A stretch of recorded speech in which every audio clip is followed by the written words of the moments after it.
headquarters, the lighthouse, through the Feyan doors that they have now explained somewhat.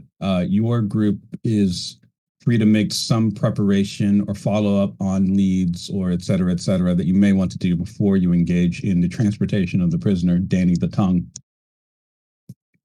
For example, I believe one of you had the plan of maybe trying to contact the Daganites with Dr. Worm and Zella, et cetera, to try and either work with them or just talk to them before you go out and put yourselves in danger. Because, and I don't know if I've directly mentioned this, but in order to get from Guam waters to Atlantean waters, there is a sort of no man's land of international waters where the rules do not apply and nobody has any legal jurisdiction. Over that stretch of water, you are going to technically be vulnerable to a lot of different attacks. And you have no authority as a police officer on those waters. Okay. No man's land. But our guns say otherwise. Yes, right. Your guns / your stands. I mean, do we want to contact them first? Have a little chit chat. If you guys, I just made the suggestion. It's up to you guys if you want to talk to them. I just don't really know what. We just sent him a "don't come to school tomorrow" kind of note.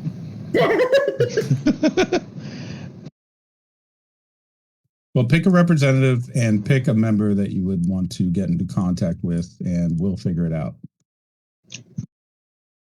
I kind of think that maybe having Mikey try to contact Zella might be like, she's with the Daganites, right?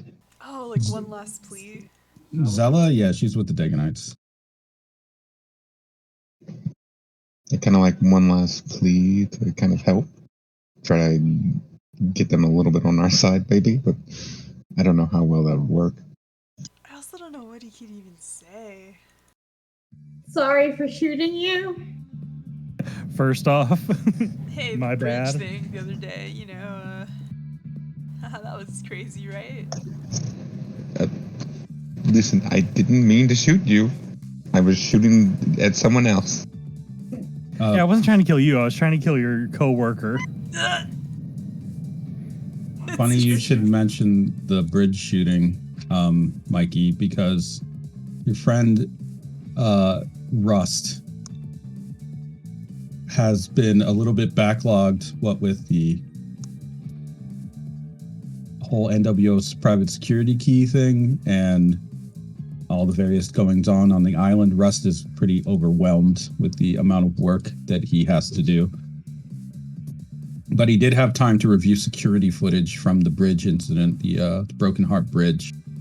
And he wanted to bring up a video error or some inconsistency that he happened to notice upon maybe the 10th or so rewatch of the footage.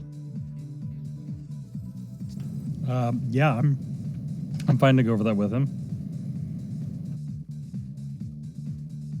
I guess you could just. Are you comfortable enough being in his small computer lab? Because even with the updated facilities that you have here, Russ still prefers the dark and a very closed space. It's both claustrophobic and very low in light. Yes, I think he knows that for the most part Russ won't attempt to murder him, so even though it does like raise the flag on his death condition, that it would have to be someone else's doing. Right. Inside of the small computer room where Rust is, you can, no matter how dark it is, you can still see his eyes in the darkness. Unless he closes them. Otherwise, you know generally where he is, and where he is in front of a computer.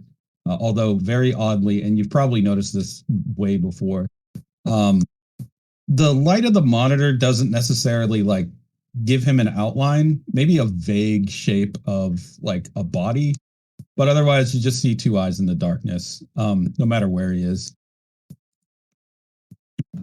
Cool. Yeah, I think entering in, he'd be like, hey, Russ, you wanted to talk to me about the footage from the bridge? What did you see? Yes. I'm guessing it had to do with oh no, what's his name? The weird crab guy getting ejected, right? No, not that part. It was when you shot that woman. Yeah, he'll wince and just go, it was the bullet went through somebody else first. That was who I was going after. It's not. So what about it? I thought it was odd given the trajectory at which it landed and your training in firearms. I've reviewed your accuracy rates. And also, I from time to time like to, well, for fun, go over incident reports from your work in the field, well, all of your work. This is, of course, because it gives me a better idea of what it's like to be out in the field without actually running any of the risks. I get to be there in the action, but only in hindsight. Anyway, as I was going over the footage, I happened to notice something odd. If I play back this particular frame before you fire the gun, he points to a blank spot. It's really blurry, somewhere off the side of the bridge. But it is like sort of, area between you and where Zella was located in the footage, which all of it is very blurry because this comes from just public security footage cameras. If we play we don't this, have 4K in the future. probably have like 16K Shame. or some shit. It's just blurry because of all the action going on, like explosions and like all the movement. It's trying to track like a bunch of people, and you can actually see that aside from the footage just in motion, there are small reticules that are appearing over people's faces to do scans, and reticules that also appear over certain specific individuals. Looking for, you recognize they are the barcodes that mermen are required to have. So they're scanning faces and scanning for barcodes that may be in the area. For the record, because it doesn't come up too often, all mermen who are citizens on the island are required to have a barcode tattoo. Yeah, I know. We all forget about it. Just say they're on the bottom of your foot or something.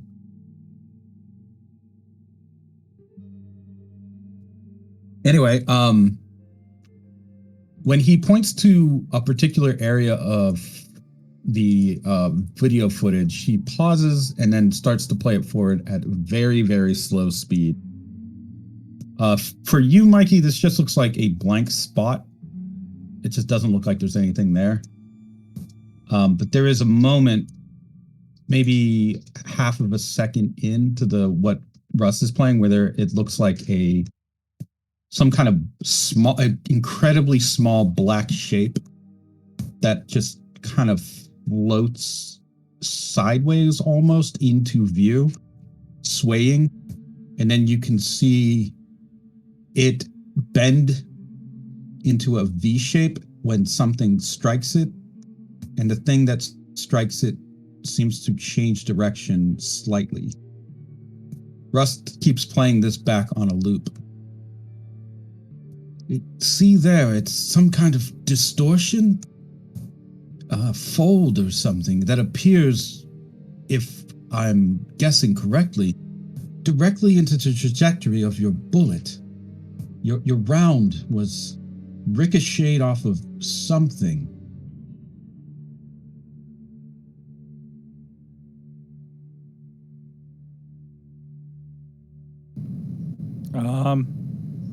Can I, if I look harder, can I don't know, pull something like, or maybe a memory, No, leave it alone.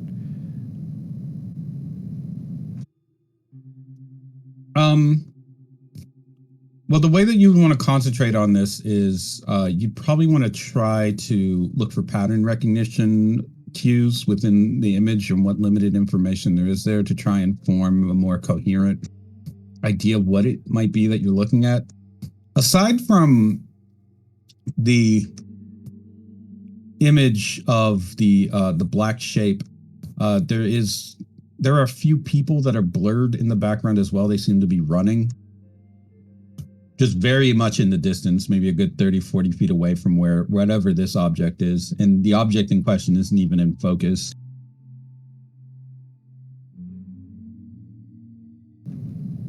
Okay. Yeah, then I'll guess I'll try and look for it elsewhere. I guess I would ask Russ. Did you see it anywhere else within the footage or within the fight at all, or is this the only instance of it? When I went back and reviewed earlier parts of the footage, it didn't show up at all. And I haven't really noticed any artifacts like that anywhere else, only this particular moment.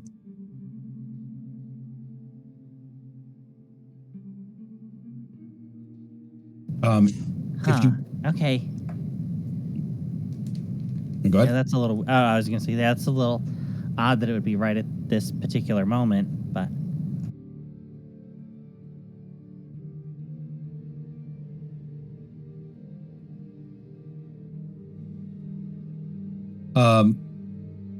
If you want to try to use a little bit of Russ' ingenuity in sharpening images and gathering, kind of like making a better picture, and your own ability of perception, then give me an understanding roll against a passive difficulty of, we'll say, it's a passive difficulty of 6. Getting lower than 6 does not mean that you won't see anything. It's just how clear the image is going to be. And this one is a particularly difficult case.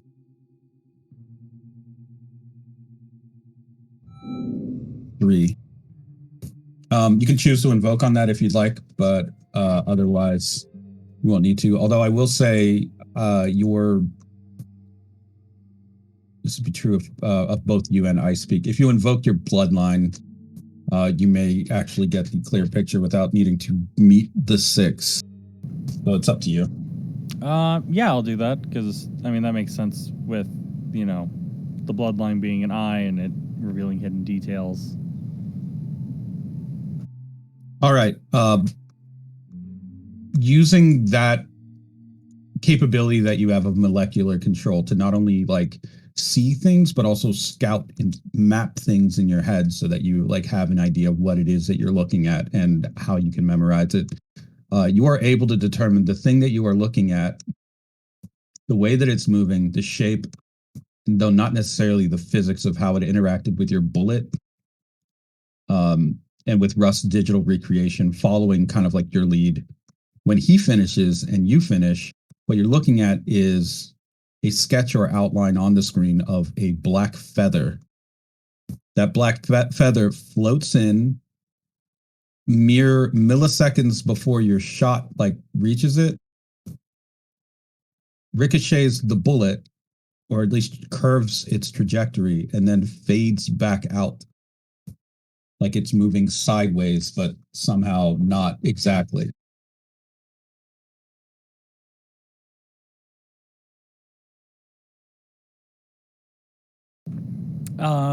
Yeah, I think seeing the feather, Mikey would understand what happened, and just be like, thanks, Russ. That actually clears it up for me, though. It does raise some other questions, but it gives me a solid answer. Rust scratches his head as he watches this feather basically curve a bullet. I'm not sure I get it, but I guess they feed the birds something really strong on the shores. It's stand stuff. You don't have to worry about it.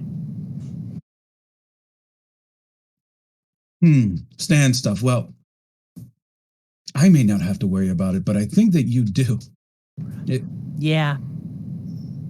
Yeah, unfortunately, I'm gonna. Or I am. Detective too. De La Cruz, are you concerned that your life might be in danger, perhaps? I mean, it's been all the time. Not gonna lie. But, I would say that's the risk we take with this job, but I feel like there's a lot of people that don't have to worry about that. I see. Well, do not let anything bad happen to you while you're out there, because if you didn't visit me, I think it would just be Ice Peak.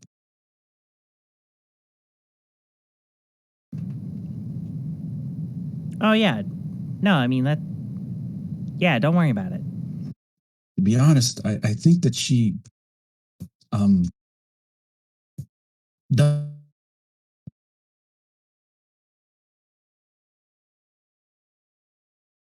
I don't really think anyone likes me all that much sometimes. No, I mean, we like you. You're part of the team. I can't speak for everyone, though, unfortunately. But I like you. Well, as long as I'm helpful to the team, I guess that's all that matters. Forget about it.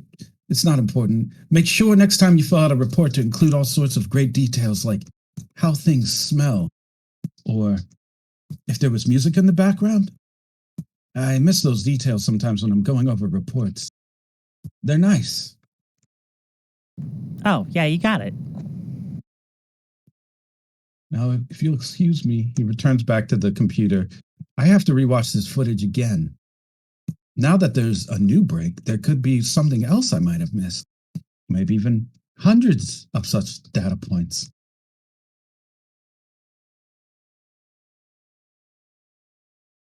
You can see him just Oh, yeah. reversing the footage and watching it over again in 0.25 speed. Yeah, I think he would just leave him, not like in a rude way, but just like, yeah, this is what he does. So, but he'll head out, and he'll probably reach out to Ice Peak. Maybe not even in person, just like through a text, and just be like, "Have you heard from Leroy?" Question mark. I'll reply back in the text. Not since the Nathaniel incident. Is it time for a visit?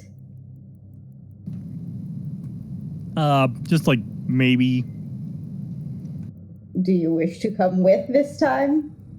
probably. Ice Peak will then set a very specific time. We'll try to set up a time with the people we work with, Rivers. Yeah, those guys. Sorry. Going to talk to Leroy. Does anyone else need to ask Leroy any questions at all? Claudia, for example, maybe does, but I'm not sure. You're the one who had like the face-to-face with Nathaniel Furneaux, so there might not be anything you particularly want to ask him. There's not really anything particular she wants to ask him, I think. Okay. And we can handle this rather quickly. Setting up the appointment to discuss things with Leroy is just a matter of letting Rivers know that you want to talk to him. There are containment fields along the way.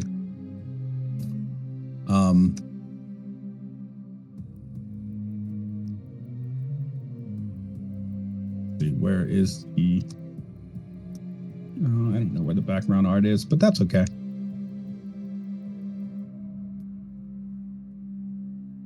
Just use.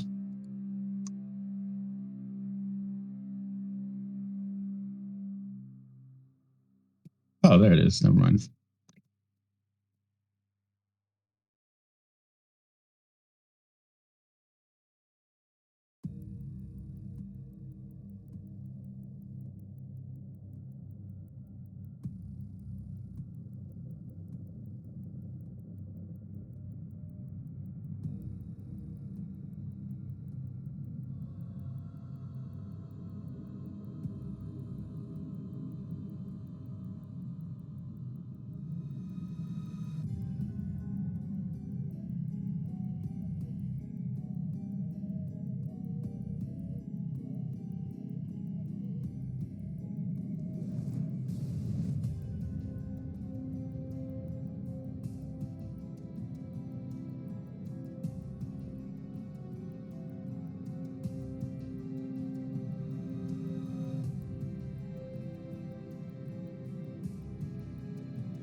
It's likely that, I'm sure Mikey would give a shit, that one of the nearby cells is where Clint is. So, like, just like wait for him to get back before proceeding with that. Yeah, okay.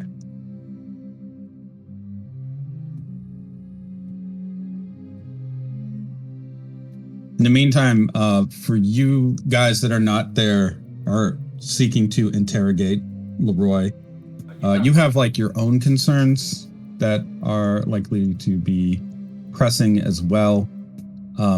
For you, Enya, you have probably been assigned to be the personal escort or host or whatever you want to refer to it as for Dara Grant, The diplomat. the diplomat, the Atlantean diplomat. Okay, yeah. That checks out. Although Dara Grant and the other Atlanteans do acknowledge that you are originally from Atlantis, you know how they treat people that are what they refer to as, I guess, freshwater. That's mermen who are outside of Atlantis. They're referred to as freshwater. The way that he's treating you and the others are treating you, they do treat you like freshwater. They treat you like you are kind of in between an outsider and a native, as in they will sometimes just look at you and then confer amongst themselves, or they will talk to you as you maybe recognize that they talk to outsiders to Atlantis, which is an extremely polite tone or very businesslike, not usually a whole lot of emotion or warmth or anything. In this case, it's just, simple greetings, hellos, goodbyes, questions, no interrogative kind of like communication, no real socializing other than very light conversation. That's fine with her. She'd probably rather keep it that way since this is a pretty important run. Also, there's a lot on her mind. And even though it's only been, I want to say like 2 years since she's been away, yeah, this is fine.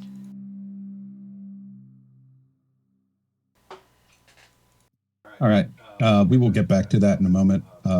Mikey is back. So setting up the meeting / questioning or interrogation of Leroy really is just a matter of communicating that to Rivers. And of course, Director Volta does need to okay any access to the Antichrist. But you would probably notice that he doesn't throw up a whole lot of like blockades in front of you guys when you want to do it. He just allows that to happen. It almost like I wouldn't say it's a concerning degree of freedom that he provides, but it is definitely not the sort of security protocol that you would expect from all that they've like talked up about Leroy and the threat that he poses. It seems like they maybe treat him and the interactions between you and him a little differently than most.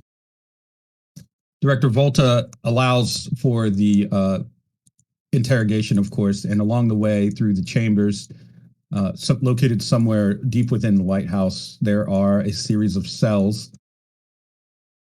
Now there are more clearly labeled cells as well in view, which are numbered and listed as such.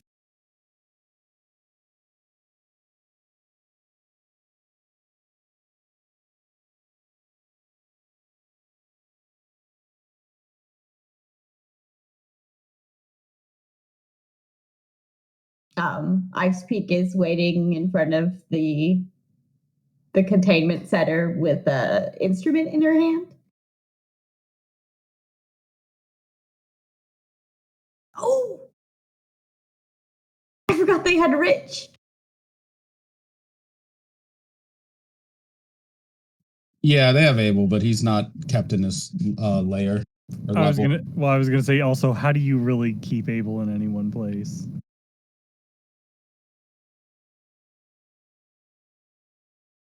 Just convince him he wants to be there. They just have to have the most chaotic things happening around him at all times. So he'll stay there happily. Just keep it interesting. All right, so sorry, what is it that you wanted to do with Ice Peak? Oh no, she's just waiting for Mikey, but she has an instrument in her hands, a black and red balalaika.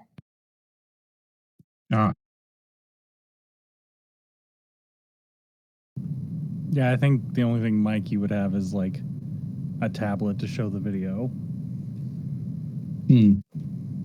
Okay. The chamber leading into Leroy's containment is more heavily layered and complex than the others. While they consist of, it seems like, blast doors, walls, and very heavy, thick shielding.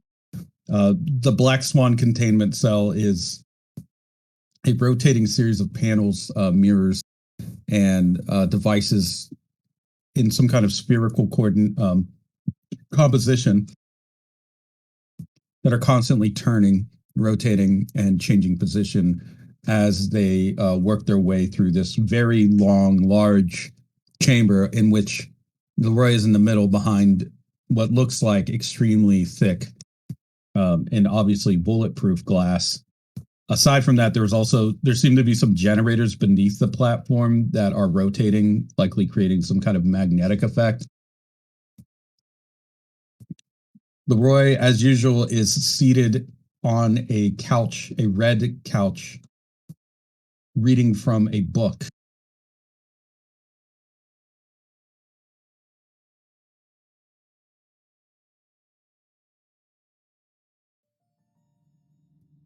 The chamber, despite all the moving parts, is kind of eerily silent. And Leroy doesn't acknowledge your entrance because it doesn't seem like he ever really does whenever anyone comes to visit. You have to catch his attention, it seems, or not. Ice Peak sort of slides up, sits even though there is no chair, and quietly begins to play music on her instrument, the one they learned when they were in the other world.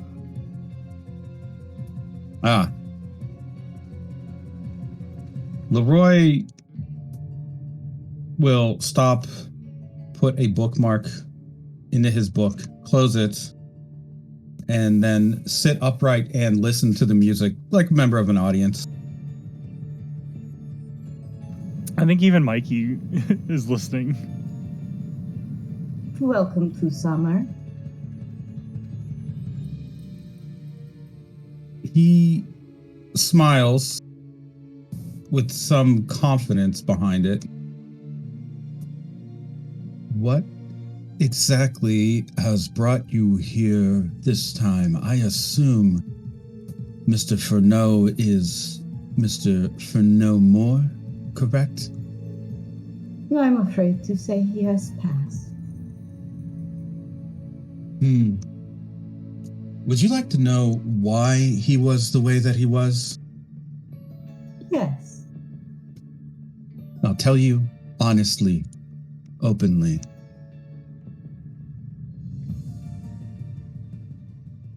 You see, above all things, I am the Prince of Air, and things that fly call me royalty. Everything in the air knows that I am above all else. And I remember one night in Lyon, France, I was waiting by a street corner on a lazy summer night, having a conversation with myself about something. It's like I'm still there. And a fly landed right next to me. And I said to the fly, do you think they know what it's like to be you? To get the scraps of life? And the fly, well, flies aren't very smart, but I think it got the gist of it. And so I pointed towards a window where there was a sleeping baby and said, maybe that one will understand. Try it. And so the fly flew right through the window while the mother was making dinner, I believe, and the father was in the garage working on an old classic car. And it crept down into the baby's ear, bit by bit, until it got right into the center of the brain, and like a kernel of truth, sat there as the mind of the child grew. The fly was always inside, buzz, buzz, buzzing its wisdom, letting the child know, educating them in the ways of the world that men don't understand, but flies do. And then when he became an adult, as if he knew, the hand of the Maker called me the Prince of Air. And wouldn't you know it, I picked up. Now, I was just as surprised as anyone. I figured they would have died, but they managed to live. They survived because they had a fighting spirit, one that is not easy at all to get rid of. Destroy the body if you must, but the spirit will live on. In that way, Nathaniel is with me even now, somewhere in this chamber, buzzing around. What is it that you wish to ask exactly when you came here today?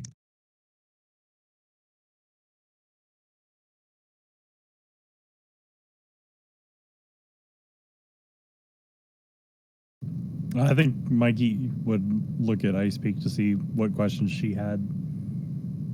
She seems to be quietly playing, and she looks to Mikey because he started this. She'll wait. You go first. Okay. Yeah, that's the case. He'll, I guess, hold up the video of just like the feather deflecting the bullet, and he'll just go, I mean, obviously you're involved. You have as many fingers as there are pies out there. What do you get by doing this? You deflected my shot just to specifically injure someone. Did I? I think that I was right here the whole time. Do you have perhaps some evidence that I was somewhere other than here? And if a feather happened to be carried on the wind towards a location, I don't think that's a crime. Do you want to fine me for littering, officer?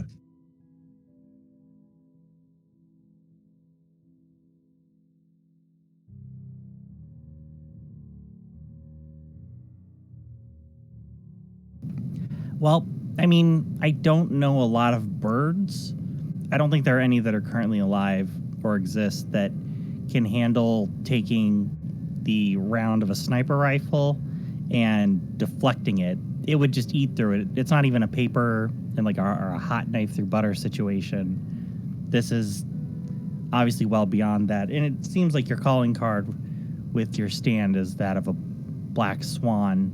So it just seems to reason that if there's someone who can change things subtly and with as little interference to the rest of everything else as possible, that a single black feather that exists for a fractional second doesn't seem out of the realm of possibility for the King of Air, the Earl King, you.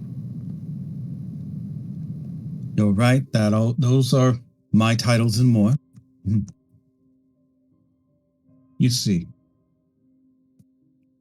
there is a certain power to be had within the unknown.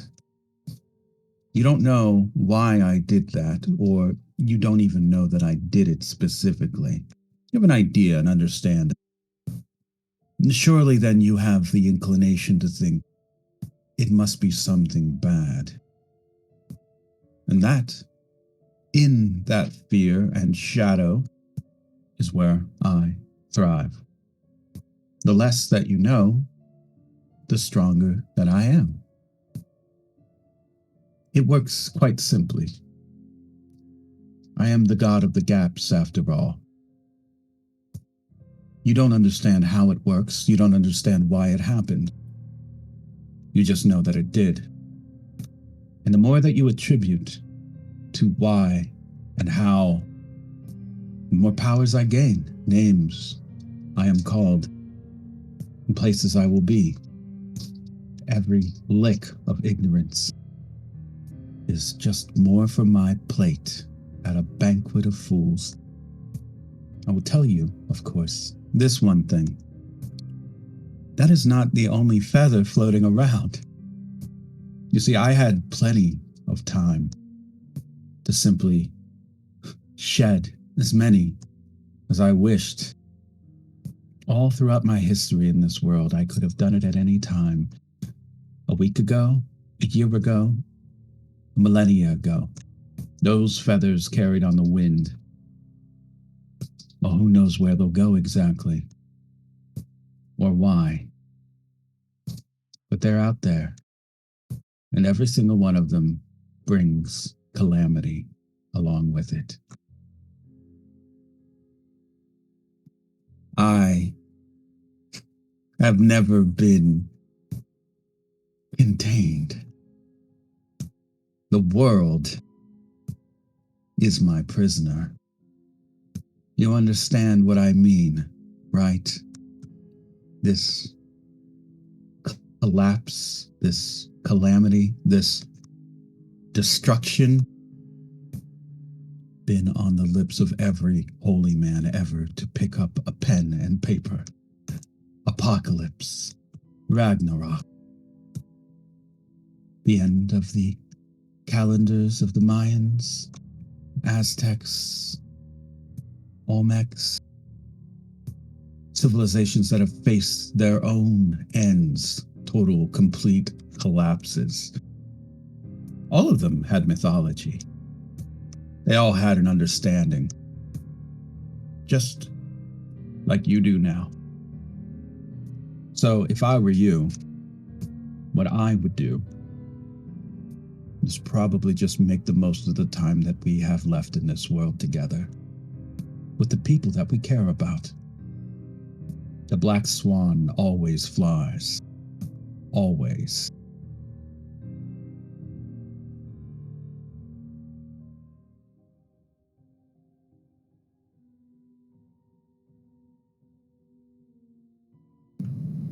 I think Mikey would just kind of nod at that and just turn to Ice Peak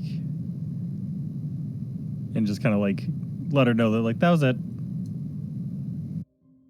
She nods quietly and then puts her fingers on the music to make it stop and make a sudden silence. I have one last question, Mr. Leroy. Certainly. What is it that you would like to know? When do we dance? Fall or winter?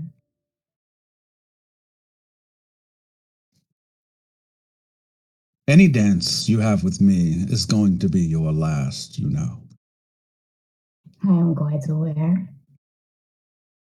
Well, then pick your favorite season. I already have. Summer? Indeed. For you, of course, I know what the decision will be. I've seen it. We're having that dance and discussion as we speak.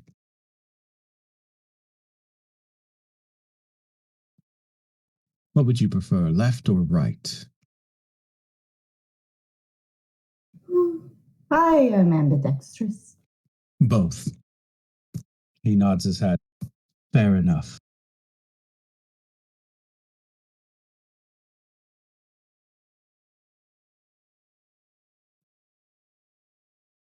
If you find yourself feeling as though you can, with your own two hands, end the calamity that exists within all systems and a majority of math and science, then I welcome you.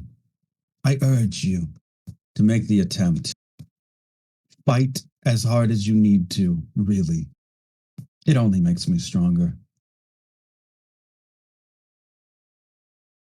Oh, a cycle of death and rebirth I am not afraid of. Not for yourself, no.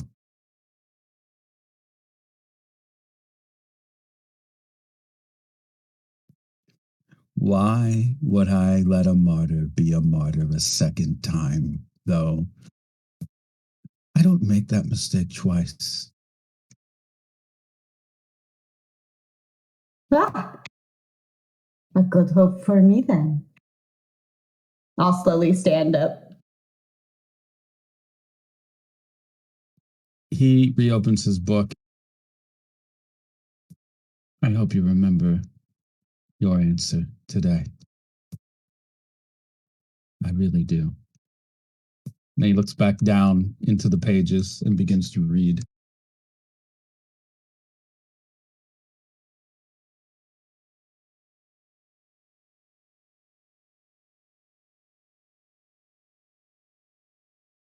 Are we heading out, Mikey? Mikey had baby aggro. Baby aggro! Oh no! So we're gonna assume that he did. Yes, that he would be heading out. He got kind of like all the questions that he needed, he said.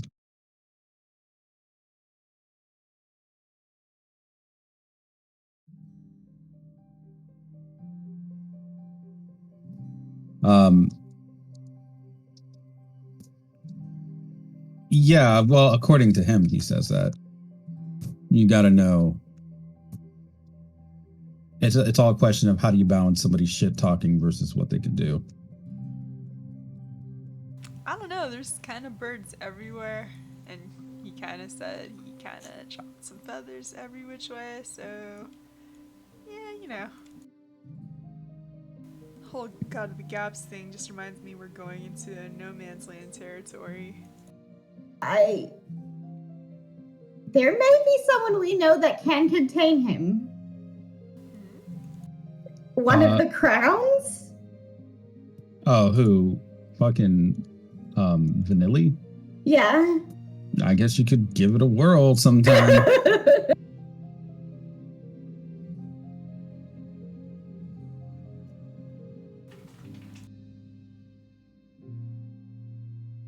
All right. Well, Leroy is you've addressed him, asked him questions. He's provided some answers, but as always, he is arrogant and enigmatic, seemingly operating not on conventional forward time.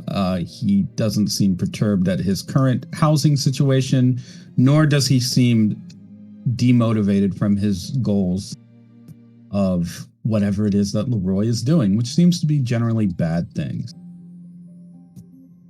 For the rest of you, that would be Claudia and Enya. Claudia, are there any character goals that maybe you wanted to check up on or take care of or anything of that nature? You have sort of the problem with your squad member dying, but they did pull through something for you. You had a confrontation with Tiger Monsoon at the Saint Sunday Village. You know that she hangs out at the Sound Garden like you do. There's also been a lot more bluster with Samurai, so contacts like anyone in the Cure clan and Corrido of the Jaguar clan are probably pretty neck deep in it at this point. But there's other leads, follow-up questions you might have. Is there anything that your character has been waiting to, any thread you've been waiting to pull? Not overtly. Like, she's been kind of searching for a way to get fresh Santana cells for, what was his fucking name? The Cure clan leader. Because she asked her, and she's been on the lookout for that. But, like Holt said, it's hard to come by and nearly impossible. So she's just been on the lookout for that. For leads on how to get access to fresh ones, but other than that, well, you're probably most likely to get I believe there was some information passed that it would be difficult to get like what you would refer to as fresh Santana cells due to the way that they need to be isolated and the circumstances in which you get them to begin with. So your best bet is probably Dr. Rob Tom, who was the kind of he was the expert forerunner in his field for Santana cells, at least as far as he knew. So that is potentially a lead that you can look into. Yeah, she's probably going to look into that lead because I feel like her thing is definitely kind of getting that to the Cure clan to kind of figure things out on a much fresher, as fresh as she could get it, basically. Okay. How do you want to like do investigate or conduct that search? Contacts, forensics. You could use psychology, whatever you know of Dr. Rob Tom, that sort of thing. I feel like she would definitely use her contacts, kind of just put out feelers around and get people kind of going and informants and things like that to set up a net to figure out where he might be or anything like that. Where are you conducting this work? Just at your desk?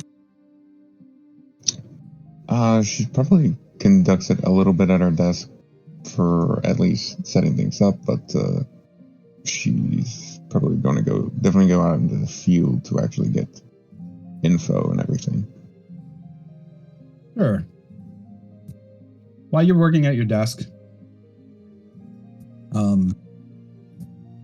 there is a somewhat familiar sound. Oh no. And then as quickly as you can hear the buzzing, you can hear someone kind of behind your left ear saying, "You're not looking in the right places, you know. If you just follow where there's ruin and blight, you'll find what you're looking for. All you have to do is just track death is all. Should be easy for you." What? And she kind of looks over her shoulder. There's no one there, of course, and the sound of flies quickly goes away, almost immediately, in fact. Fucking going crazy.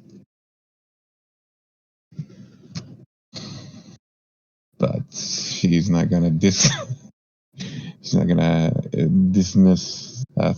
And then she'll probably think about I guess the most ruined, desolate kind of place there would be, according to the voice, like thinking, like kind of looking around and getting a idea of where to look for kind of really blighted area.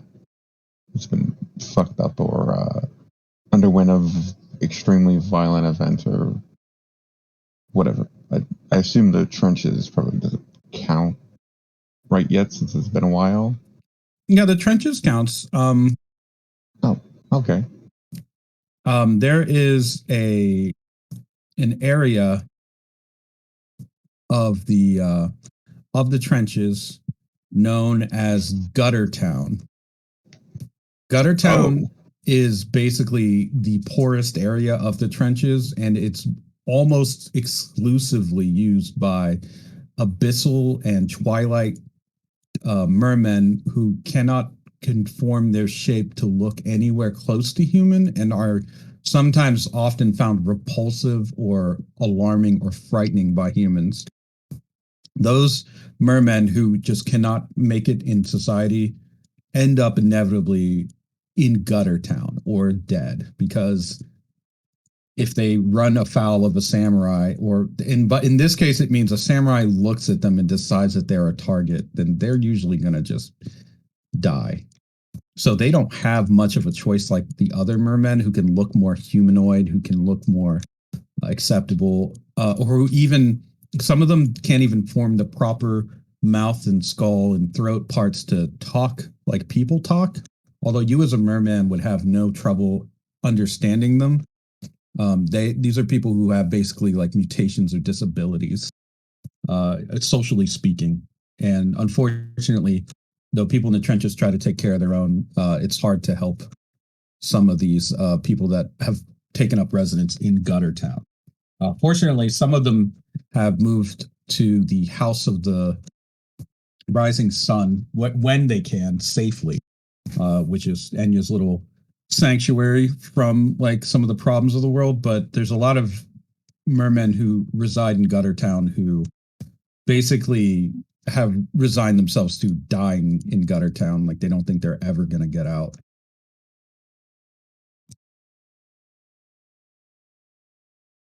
Ooh, oof. Well, then that's probably where she'll focus her search in Guttertown. Yeah, Guttertown is, as far as like your police records and history go, you occasionally would like find cases of like thieves, shoplifters mostly, petty thieves who steal and try to run back and escape into Guttertown. And every now and again, the police did just go in and toss the place looking for people. Most notably, those police that had a very strong, I mean, now well-known association with human supremacy movements like the Knife Party would go here often for this reason. Sometimes either for the flimsiest of excuses or they wouldn't officially record it that they went there. You may have even heard rumors that some of the cops like to take rookies down there to find one guy and just really beat the hell out of him, like in the middle of the night, just nudge some guy who's sleeping maybe on the streets, make up a reason, and then they all just like pretty much get super violent towards that unfortunate soul, whoever it might be. That is why people do not like Guttertown and being in Guttertown. Nobody who lives in Guttertown wants to be there. You are easy pickings for everybody. Yes, homeless. Exactly. Since the Aqua unit has reformed somewhat the Stella Maris Police Department, those practices have been cut dramatically, by the way. So for whatever it's worth, the good that you guys have done taking down Soft Cell also translates to a chilling effect on things like that, especially when it concerns the more vulnerable residents of an area like Guttertown. With that in mind, you are a community outreach person. So I guess I have to ask, how much prior work do you feel Claudia would have had in Guttertown? Probably, I wouldn't say a lot. I mean, like, it's not like she ignores it or anything like that. It's more like, I imagine her police work and kind of being in Aqua put her more towards the trenches in general, and rather than just sending her anywhere specific. But often I feel like she would probably have had a few times where she's tried to help in Guttertown and just gotten nowhere. Well, I will give you some roles, and you can also, if you want to bring anyone else here to assist you with your investigation, that's also fine. If anyone else wants to like come with Claudia to get answers to questions you might have about the disappearance of Rob Tom. Is anyone else interested in going on this expedition with Claudia? I mean, I was thinking about asking the diplomat what he thought of Guam, and then I was gonna lead towards the trenches. So, Yes, Derek Grant's opinion seems to be pretty neutral until the trenches are mentioned. And then I don't know if you or someone else mentions something called Guttertown, but you can see his face visibly contort into disgust. well, yeah, that could be the in for, like, and you could be showing him around and meet up with Claudia that way.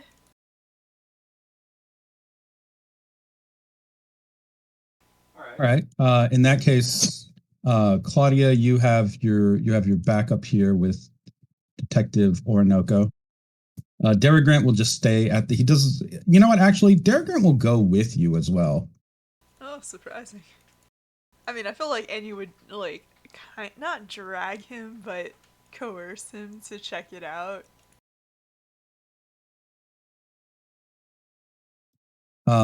With Dara Grant with you, I would say you will draw attention.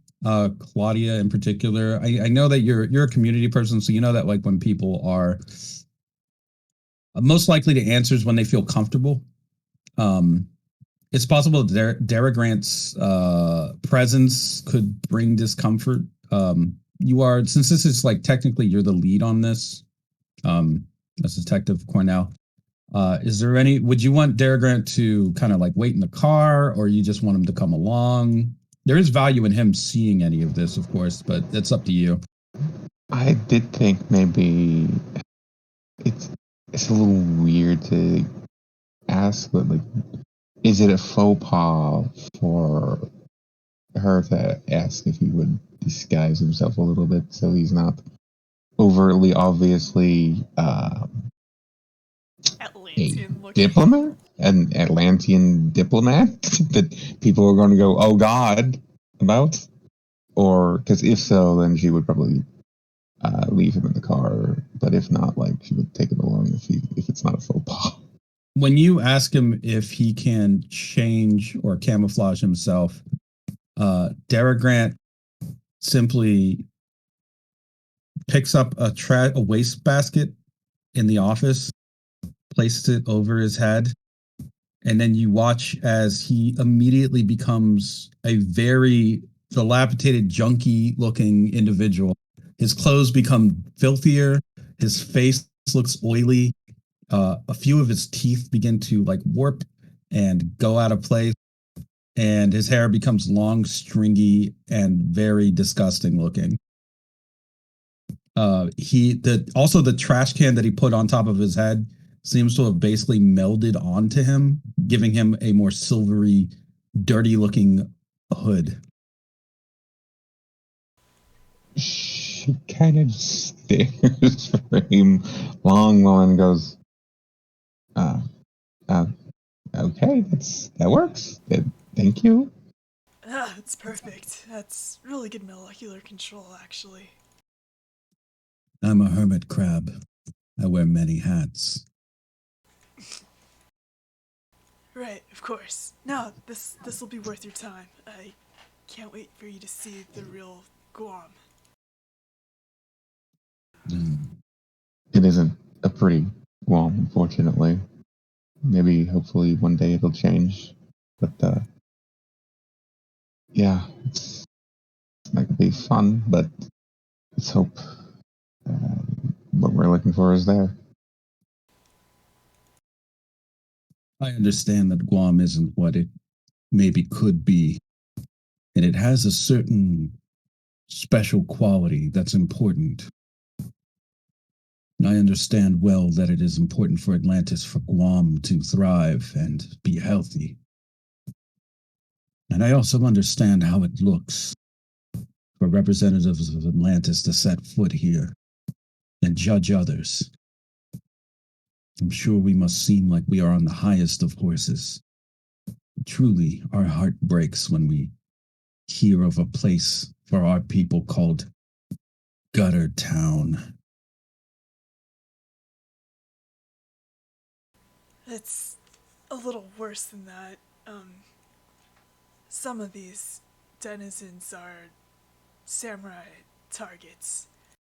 I was kind of hoping maybe if you saw enough, you'd be able to come up with some, I don't know, some relief back to Atlantis. I know things are closing up, but sorry if that's pushing a little. Or even just offering a potential solution here, you know? I mean, I'm sure a lot of these folks here probably just want to have a decent shot at being maybe not normal, but at least having something they can do other than be stuck here forever. I'm sure that they have hopes and dreams. I'm sure they have a lot more going on underneath the hood than worrying about what? Hot meals, safe place to sleep. Mermen are dreamers, many of us, driven by what we believe in, what we're passionate about. These people are likely passionate about more than just survival. I understand the sensitivity of the situation, but I must insist upon one thing, which is I am not in any way related to the foreign aid that goes in or out of Atlantis.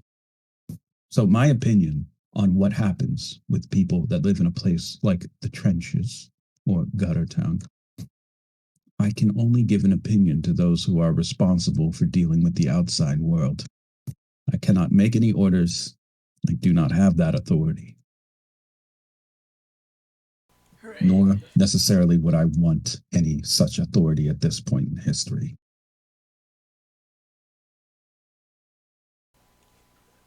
All right. Well, another witness to this then. I'll take it. All right.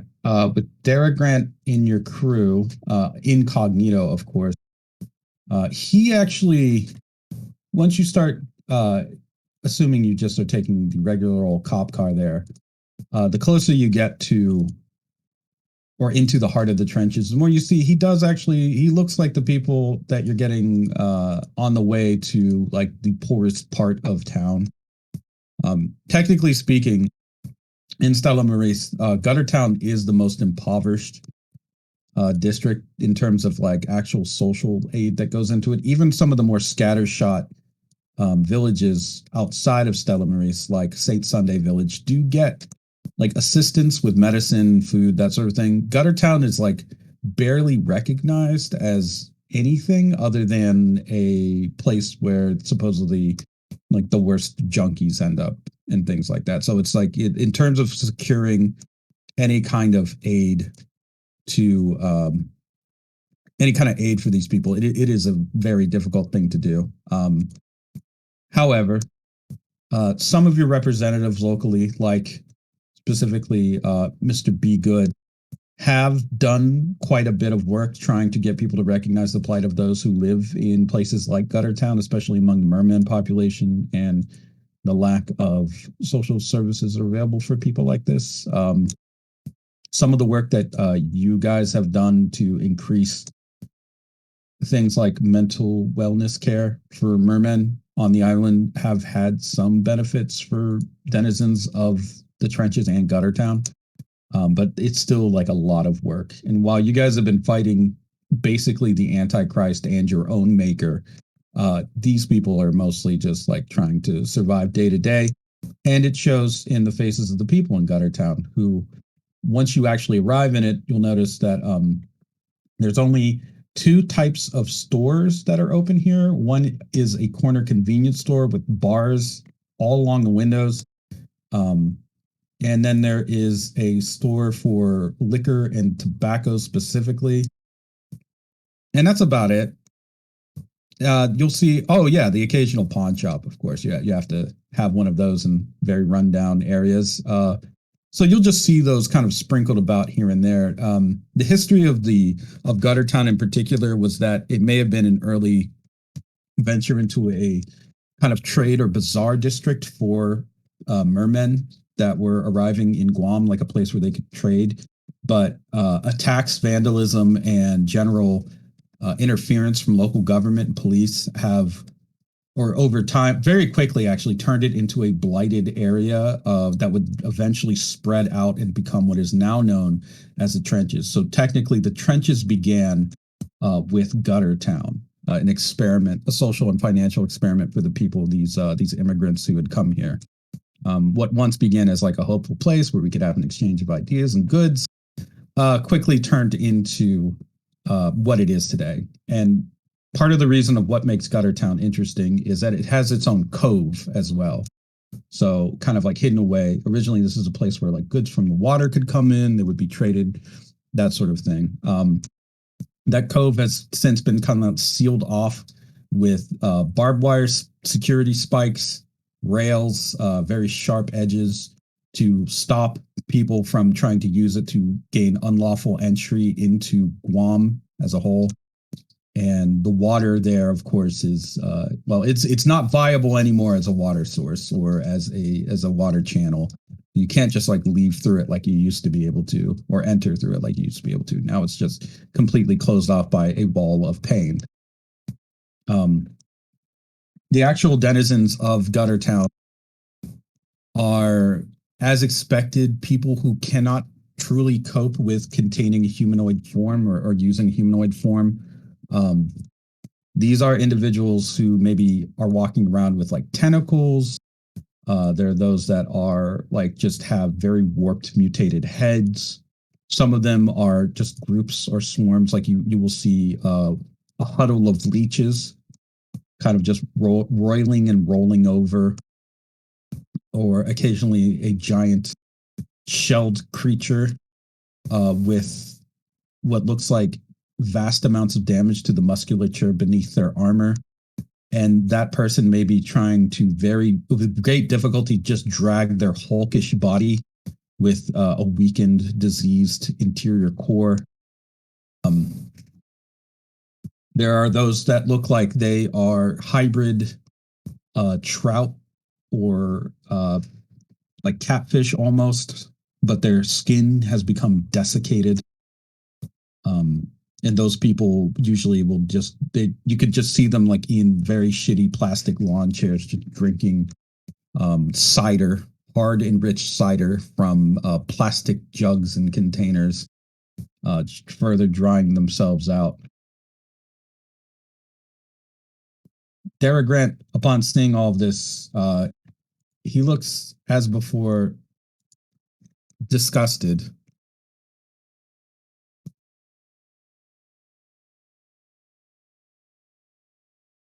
Jesus, this is a rough life. Where would you like to begin your search, Claudia, into Guttertown? Let's see. I guess my question is, even in Guttertown, obviously there's probably some kind of, I guess, bar.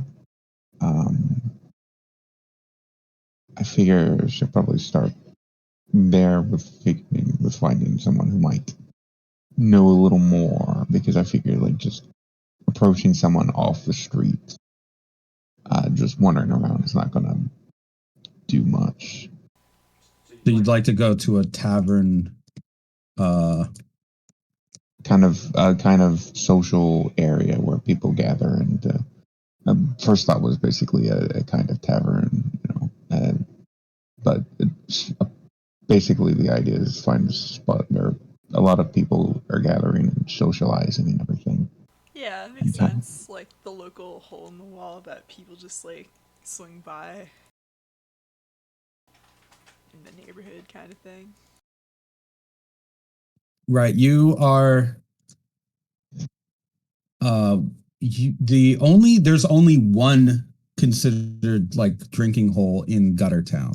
There were more than one at one point. They have been closed down due to malfeasance by the owner or fire. One of them was just burned straight down to the foundations. The only one that's left is a very heavily barred, secured establishment called the Rope's End. It's called the Rope's End. Oh, good. A step above from just being called the gallows, I suppose. Yeah, really.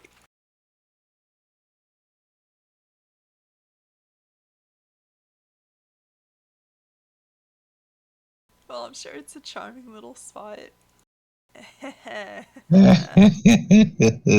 Oh. Getting into the Rope's End requires that you press a button on a little speaker system with a small camera. Assuming that you do press it.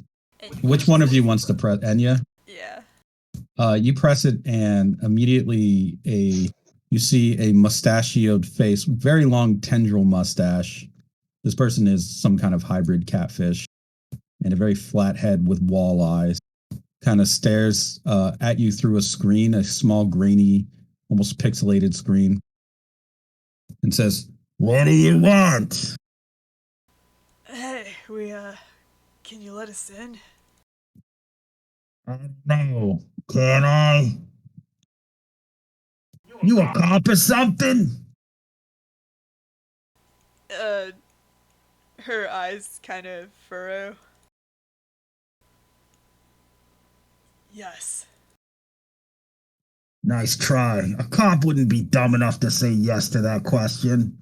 All right. And you hear "Meh," as the door unlocks. She's just gonna blink at that. That works. I can't believe that worked.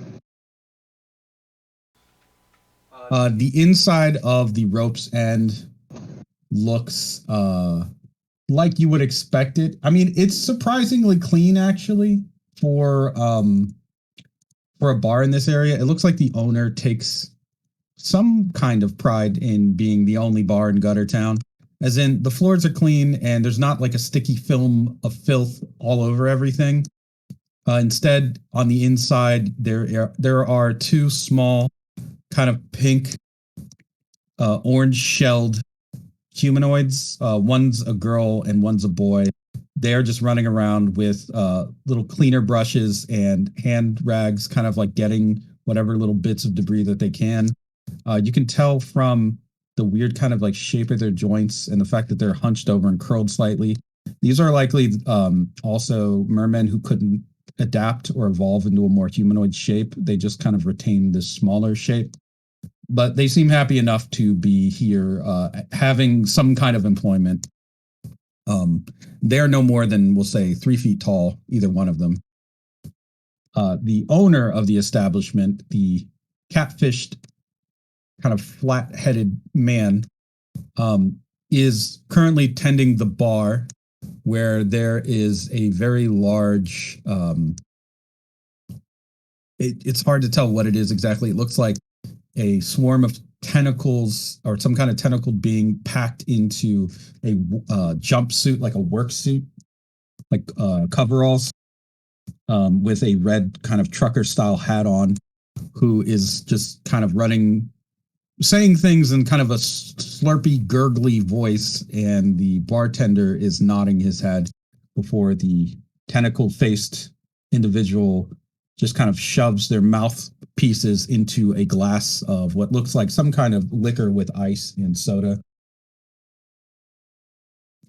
So there's the owner, the little guys that are running around cleaning, and a tentacled, it looks like some kind of labor manual worker.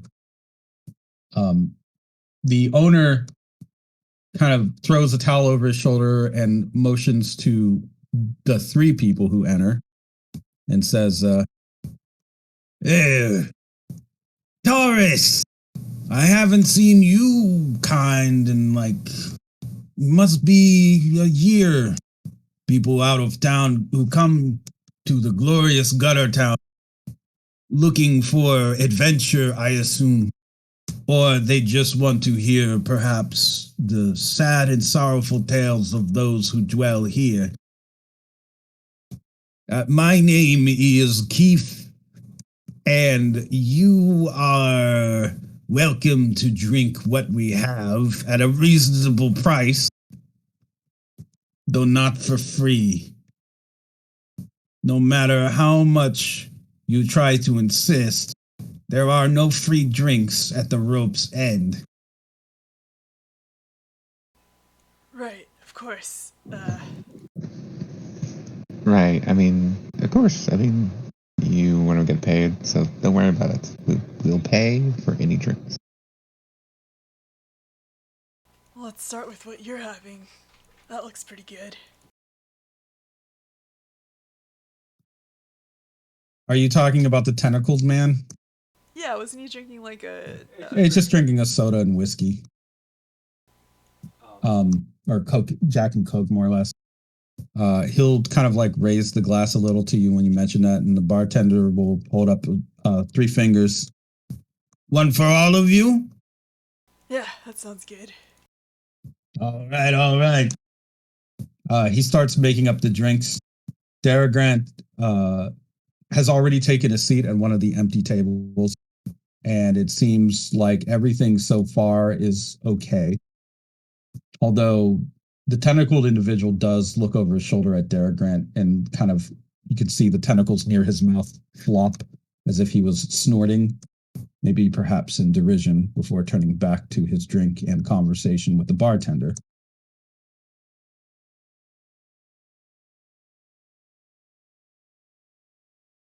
Claudia probably takes a seat and come near to the tentacled individual at the bar.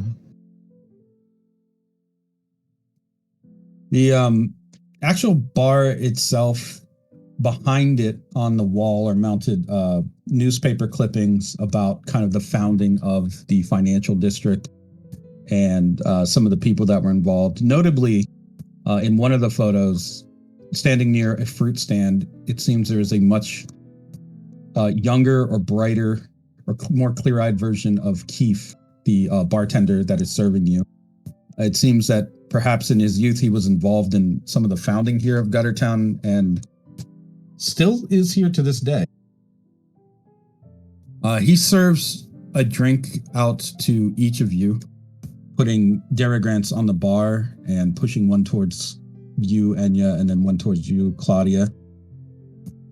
There's going to be $15. Who is paying? And Claudia will just raise her hand. I'll pay. Ah, well, he kind of like he starts tugging on one of his whiskers. Enya's gonna take out the same amount. I'll get the tip then. You can see him switch to tugging on the other whisker. Say, old man, by any chance, you seen any humans go through this place? In here? Ugh, not likely. No. Why do you ask? Through Guttertown, rather. Occasionally someone gets lost after a little fun in the trenches. They take a wrong turn, end up here, but they get sent back out pretty quick. Nobody wants to be the place where one of those kids goes missing, right? Gives the cops more of an excuse to come down and break some heads. Yeah, have you noticed anyone kind of like that? Any come through here recently? Cops? No, Not not much. cops. More people who wandered in and looked really lost and then just started kind of wandering off. He starts to twirl one of his mustache tendrils, staring at you. I can't say I have, sorry. You should just finish your drink and maybe go look for your friend somewhere else. He starts twirling it even faster.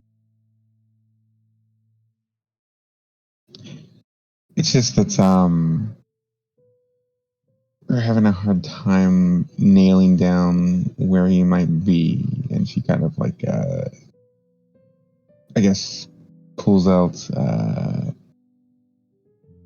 picture of Rob Tom, but doesn't like flash it like a cop would or anything. Like just puts it down like on the table where he could see it.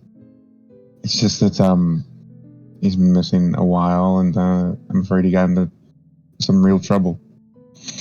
Don't want to find him face down in a ditch somewhere. I'm afraid I've never heard of anyone called Rob Tom. I don't think anyone like that would be around here. He starts twirling his mustache even faster.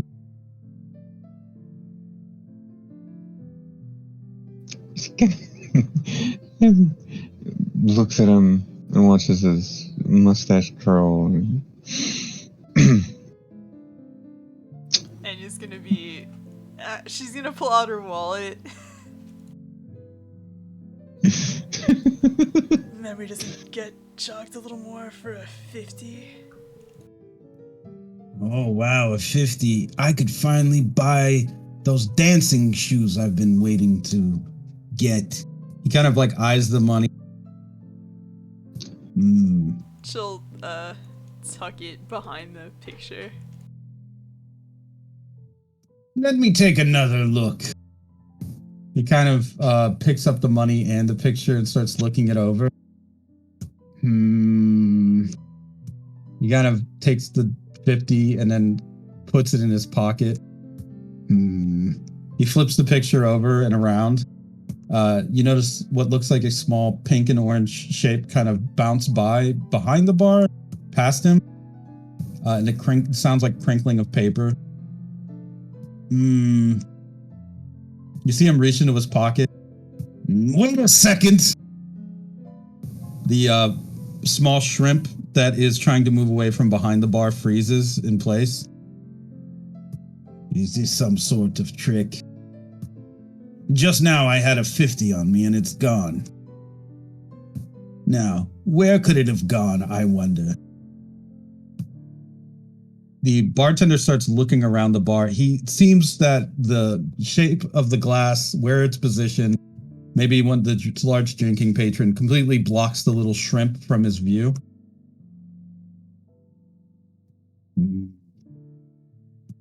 It must have been sleight of hand or something. He puts the picture down on the counter. Oh. Here, I'll take another drink. Same thing. Yeah, so will I. And he's just gonna drop the 30 down.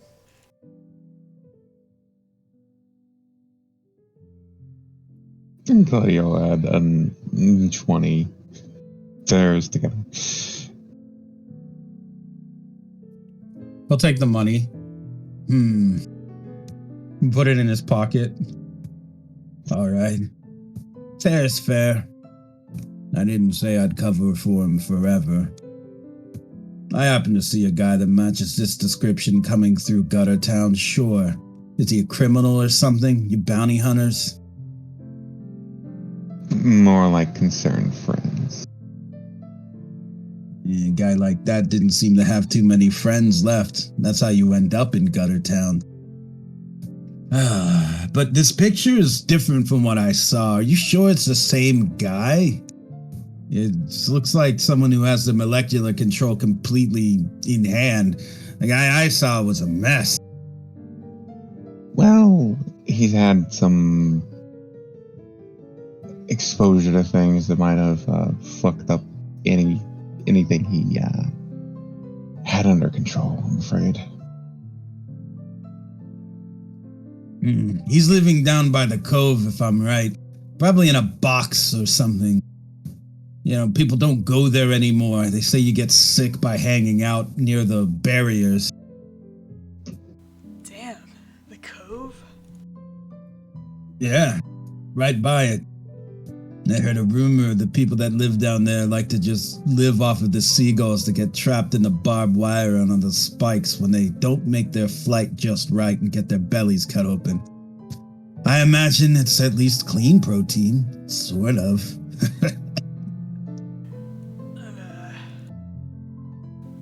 Shit. We should probably get moving then. Yes, we should get moving. She kind of gets up and probably slides the tip for a certain diplomat who's not gotten his drink, I suppose. If he hasn't, and he's gonna just drink his drink. You can see Dargrant in the background reaching for his glass when you take it and drink it, and then slowly withdraw his hand. He doesn't say anything. He just quietly has his drink stolen. We're gonna drink that. It was just sitting there for so long. I just figured you know. It's fine. Those are After all, freshwater manners, aren't they? He turns and opens the door to leave. Oof. Yeah, I Don't feel think, that. All right. don't think he liked that. Oh well. Whatever. I can't wait to tell him why I dropped the accent. Back in the, by the way, as you're leaving, you see the second shrimp walking by and bumping into the bartender, and then quickly moving away with a crushed hand full of money.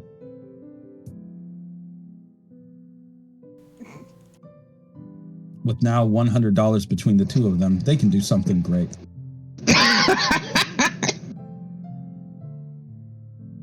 And he has to wait for payday. Yeah. On the way to the cove, which is kind of the corner of Guttertown near a rocky wall, and a beach and shoreline that have been since cut off by construction and the foundations of different larger buildings and structures, including bridges. Darragrant, in the car that you guys are taking, kind of leans back in his seat. This just reminds me of, I guess, my brother, in a way. Trace, I mean. And yet flinches a little.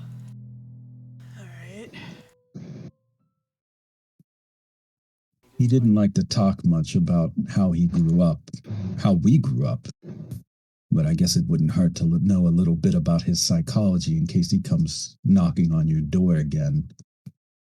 Detective, what is it now? Orinoco?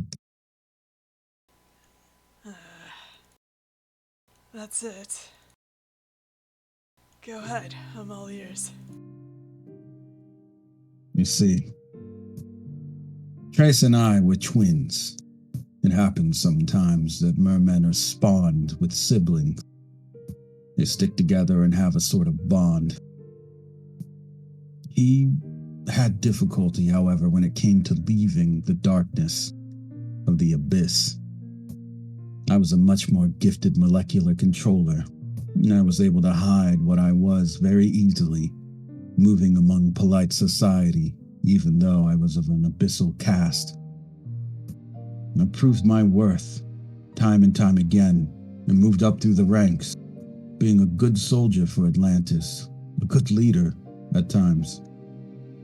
Trace, however, could never conform, insisting that having to hide where we were from, who we were, made us different than what we began as, fake, something along those lines.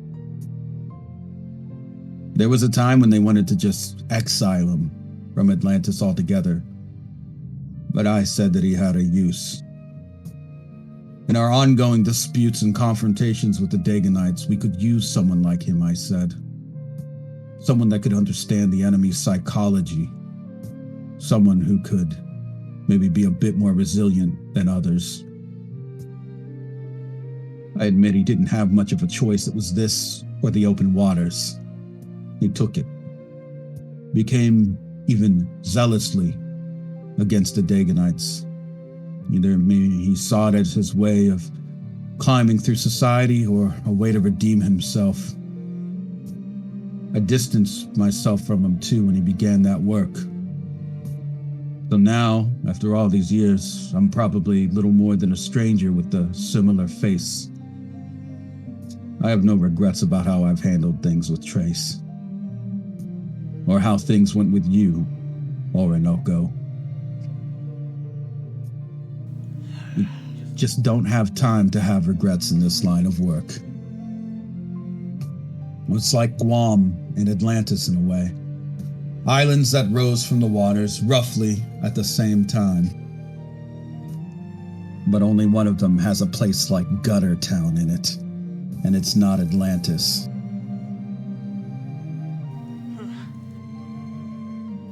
On that thought, is there any place in Atlantis that you would consider its heart? He narrows his eyes. Can't say there is. It's just a city after all. Maybe you're talking in philosophical terms. Then he looks away out a window. Yeah, philosophical. Well, I do have regrets with how I handled the whole... everything about how I left, alright? But yeah, people change. And I'm currently on a train where I don't really have the time to consider my own feelings. Or really any one individual, so... I think you would agree. And it sounds like you haven't left the life as much as you think you have. I guess that's still a process.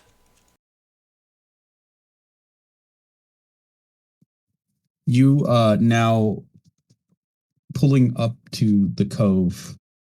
It is as described. I'm not sure if any of you have ever personally been to this area. It's not likely. The cove is almost like a combination between a beach and a trash dump for industrial materials and construction.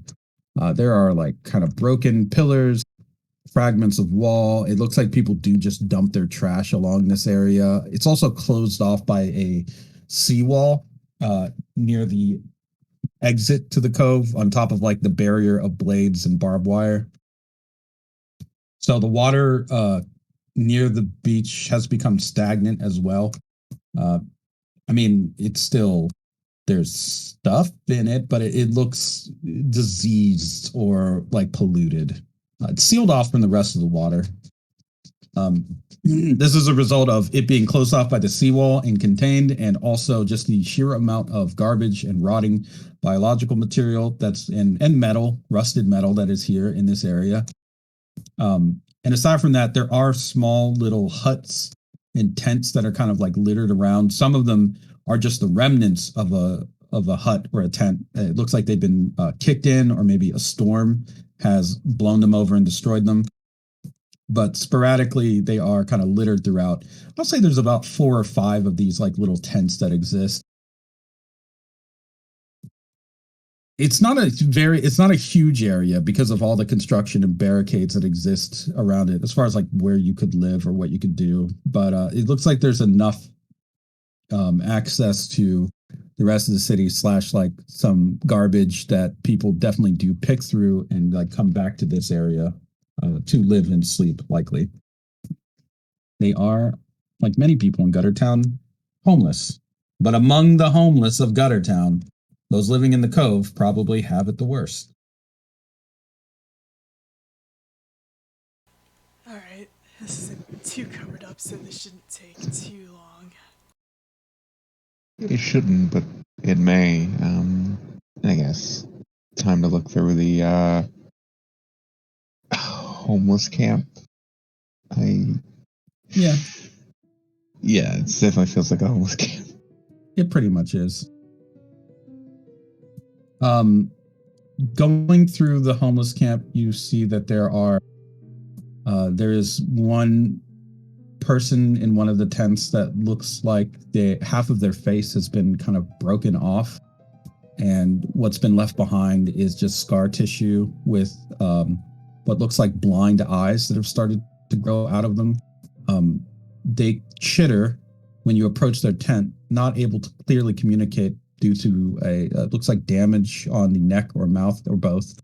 And in addition, instead of like teeth, clearly they have some kind of beak or chitin that's grown that cannot fully open to articulate words. Instead, they just put one hand up in the air, kind of shakily at you. She probably backs away. Sorry, I'm here looking for someone who's come here recently, someone new. You look like you've been here a while. You can see that as you're talking and backing away, they are also backing away from you and trying to put their arm over something. What do they look like?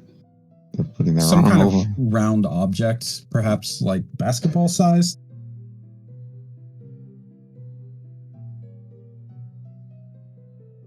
Hey, what do you have there?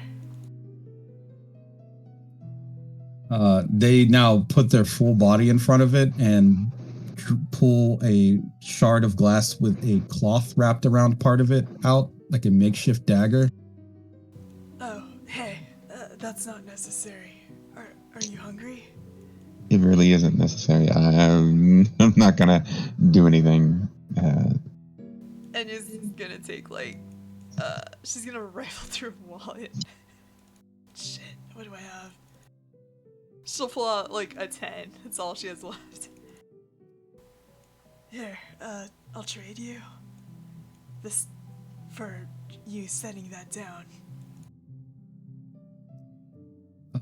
It seems they are very tightly gripping the makeshift knife to the point where you can see blood starting to trickle from their fingers despite the wrapping. But when they see the money, they slowly put the knife down, and you can hear a kind of sickening crack pop as their arm extends away from the shoulder along an increasingly thinner limb to very delicately pluck the 10 from the hand where you're offering, and then retreat back as if being coiled back into the body along this very spindly, somewhat mucus-covered limb. Holding the 10, you can see this figure with one clear eye looking it over as if to doubt that it's real, and then kind of tucking it away into the folds of their rags.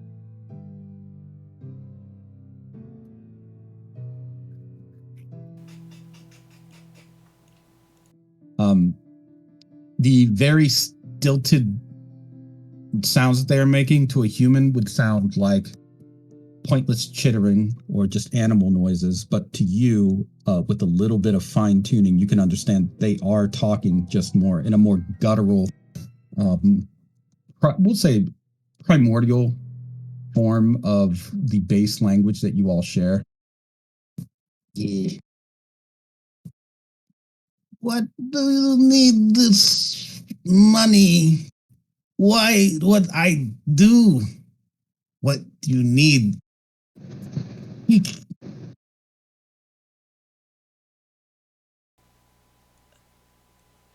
Honestly, I just didn't want to get stabbed here.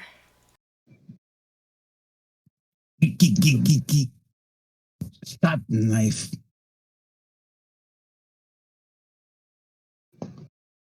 You are not here to steal baby?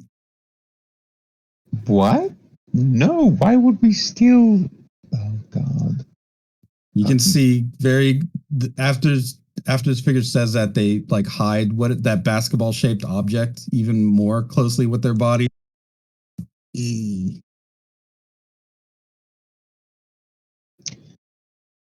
Look, we're just here looking for someone who might have come around here who is new to the area, just came in recently. That's all we're looking for. We don't want no babe. No. And she kind of stares at the round object. We don't want whatever that is. Actually, could I convince you to, I don't know, we're not here for the baby, but could we help? More money, please.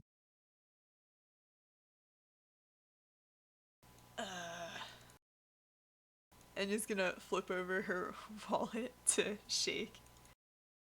Out of cash. But I'm willing to barter. No need. Dargrant steps forward.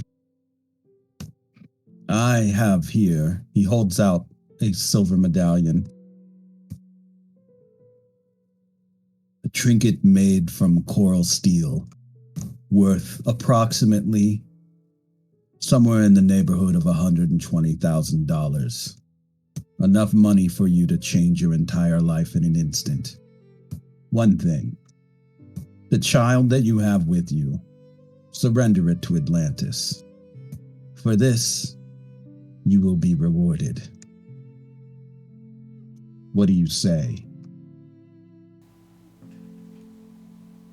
And you look surprised.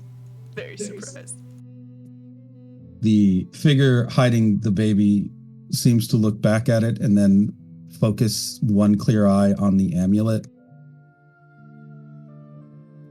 His trick you will not give. Coral Steel sings to me. I hear it. It is Coral Steel. The arm begins to extend again. I only want to look at it, but sell baby. Daragant snatches the amulet up right before the hand reaches it. No, not a sale. It would be illegal for me to come to foreign land and buy a child, don't you think?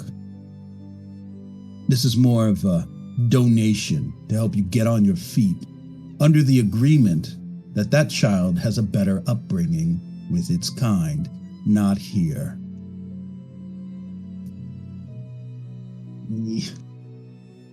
The mutated individual kind of lowers their head, almost in shame and resignation. And then a second hand begins to extend from their torso, holding a cloth-covered orb. Daragant drops the medallion into the first hand and takes the cloth-covered orb from the second.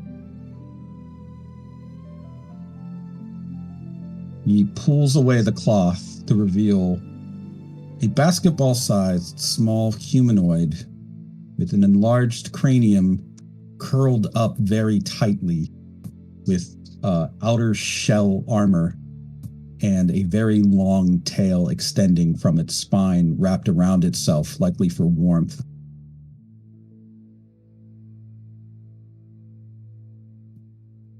This thing, whatever it is barely coherent. Once the light hits it, it begins to squeal slightly and clench its claw-like hands together almost violently. The shriek causes the woman or figure or whatever it is to quickly now move away from the safety of their hut with the medallion still in hand. I changed my mind. I changed my mind. Baby crying. Daragant turns his back, holding the crying child. The transaction is complete. You may have regrets, but this child will live a much better life with us. Use that money to buy an apartment somewhere here in Guam, maybe. The trenches proper. Or maybe even where people won't persecute you or throw bottles at you for existing. A trinket for a life. He holds up the shrieking child. This one wasn't born in the day, that's for certain. It hates the light. He puts a blanket back over its head, where it proceeds to calm down.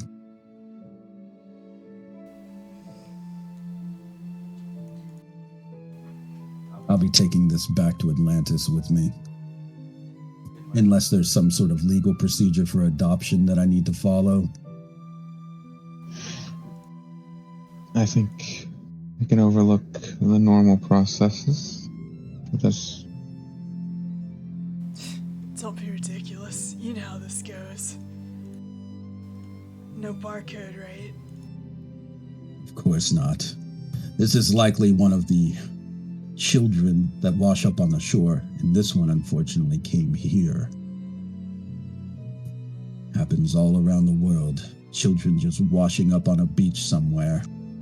If they're lucky, someone like that might find them and take care of them for a while. And if they're unlucky, they're just food for the gulls. I'll be sure this one gets some kind of proper life one way or another. Thank you. I mean that.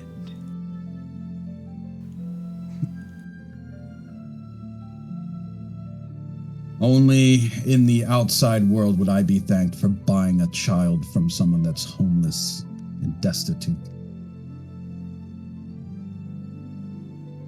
He pulls his hood down a little over his eyes.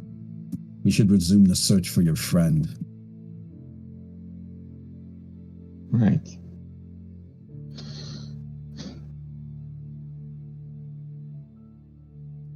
And, sorry. Oh yeah, no. Go ahead. I was just gonna say that Claudia probably just bows to the woman and then probably goes off to look around. Yeah.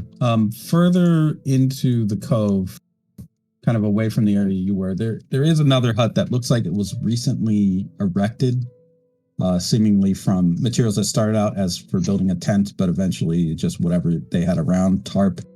It looks like there's scraps of a radio, and there's even the sound of a radio coming from inside of the tent, where it is just playing the news along with some easy listening music in the background. And there is even the smell of some kind of coffee being brewed on the inside. The exterior of the tent has wires running to it. So whoever set this up is stealing power from some local source. Alright, that's a little suspicious.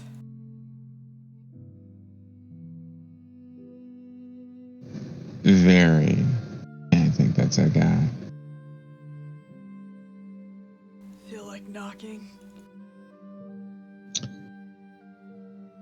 I don't think knocking would be a good idea, but a little bit of an announcement would probably be just fine. And she kind of ambles over and clears her throat and goes,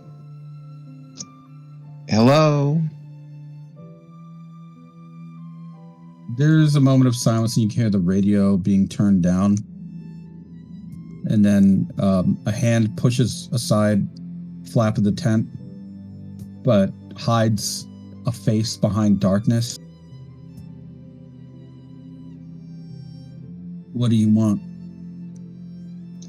We're here looking for a recently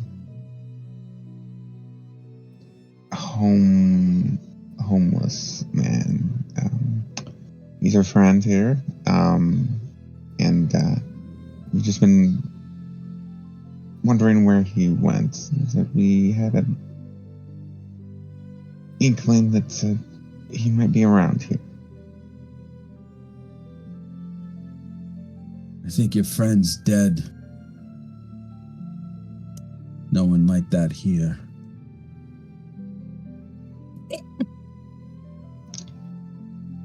Are you sure?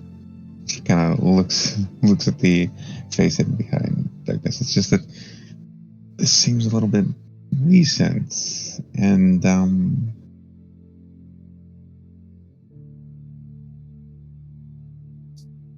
Sure, use a gaze roll if you'd like. okay.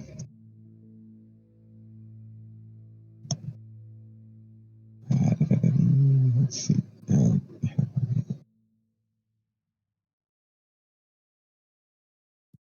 A 3. In the darkness, normally you wouldn't be able to see through kind of the shadow of the interior of this tent, but there is like a small, looks like some kind of lantern, kerosene light inside. You see the shape of, it looks like a man on the left side, but on the right side, just looks like shell has overgrown and started to pierce into the flesh. The hair on the right side of the scalp has similarly been shed, and a sort of scaled formation frills have begun to grow. There is one eye on the left side that looks humanoid, and on the other side is a compound eye that is searching around, and a third eye beneath that one, smaller, that is also searching, kind of looking around. You can also see that there's bandaging wrapped around the left side of the chest and the dried blood on that part as well. It looks like whoever this is has recently been very badly injured. And on also the left side of the face, you can see bruising.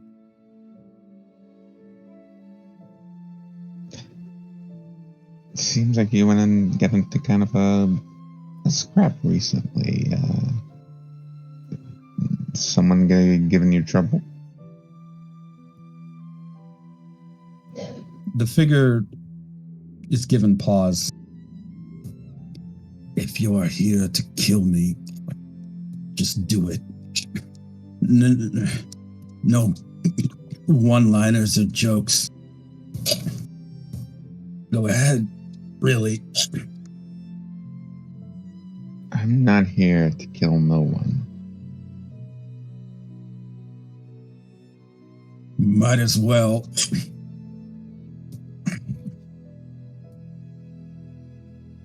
The figure opens the tent flap more, revealing a very exhausted looking blackened eye where it looks like they've been just punched very hard, and some remnants of a jaw, but the rest is turned into almost a mandible that has a collapsible part to it, extends whenever he talks.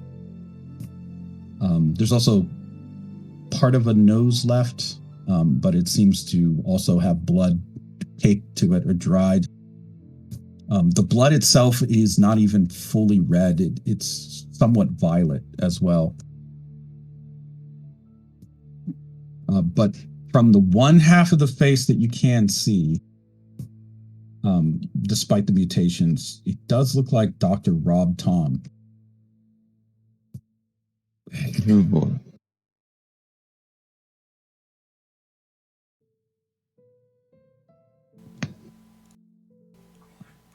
Thought it was you. Thought maybe you forgot about me. Why would we forget about you? When you say that, you can see his one eye human begins to well up with tears. We've been looking for you. We left you with a task that was important to us. Of course we'd go looking for you. Plus, hearing about what happened, even if you didn't complete anything, I still would have tried to find something. Like, no one deserves to just disappear forever. What happened? Experiment. Human. Merman.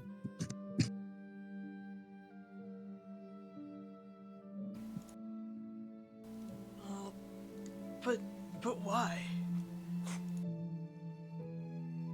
Antenna cell. It's dimensional awareness. Looked too far. I looked too far. I see.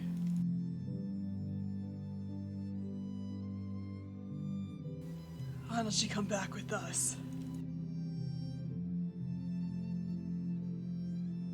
As you, he goes up to reach for your hand.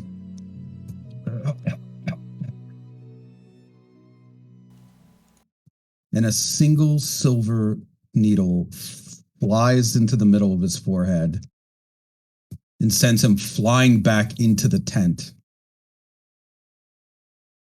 You can hear the resonance of coral steel after it makes an impact. And he's gonna slowly turn around. Darogrant is holding his hand still up with two more needles between his fingers and the child in his other arm.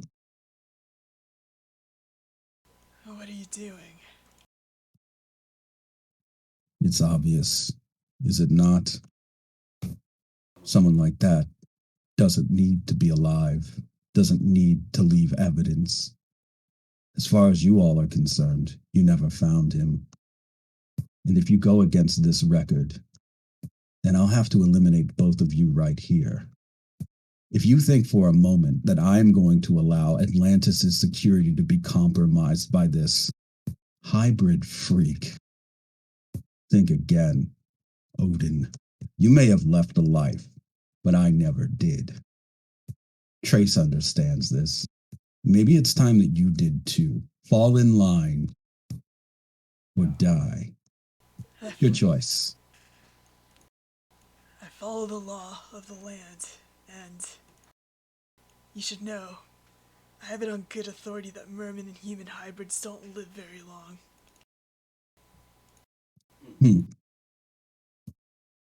Wouldn't matter if we did.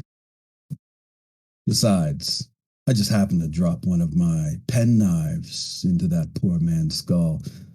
Diplomatic immunity, after all, would keep me from being at all guilty of any crimes here on your precious island of Guam.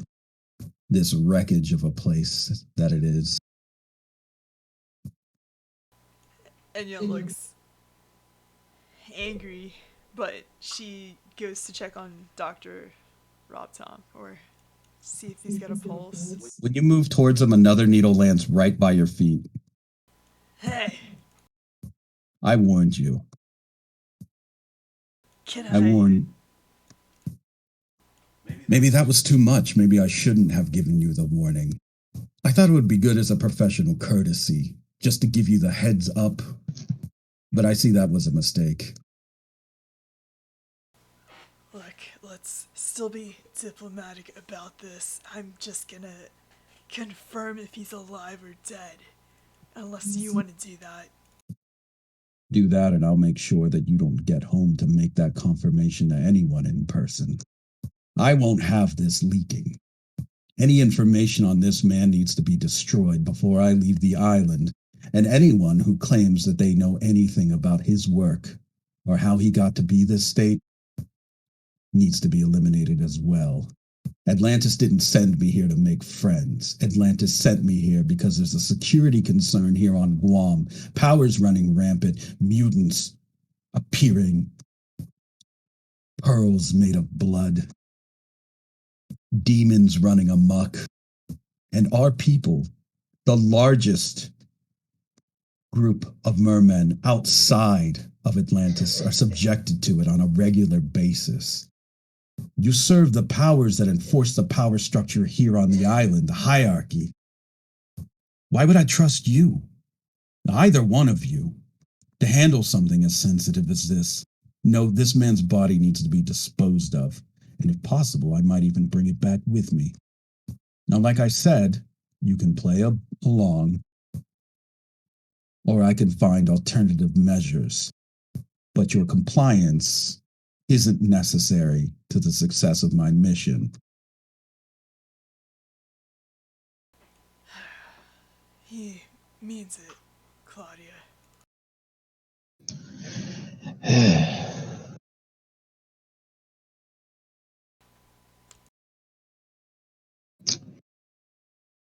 Okay. And if we do comply, You'll have Atlantis' gratitude, of course. We remember our friends and our enemies.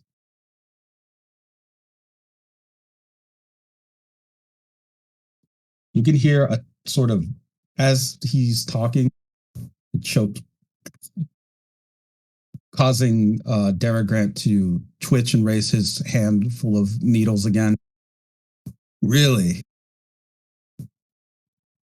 A coral steel pin right to the brain and it's still alive? Impressive. I won't miss a second time. He raises his hand to go and throw it, but you two have very advanced molecular control at this point. You are molecular control level 4, which means that in times like this, you do perceive time as moving slower, or at least more in the flow of where you can react. So if either one of you wants to interfere with them, you actually have the opportunity to do so. You couldn't do it the first time because you weren't looking at them or watching for it, but now you are. What would you like to do? I feel like Claudia knows that Landis is a good friend, but Rob Tom has done way more for her than Atlantis has ever done. So she's probably kind of morphs her legs to be quicker, and then probably immediately tries to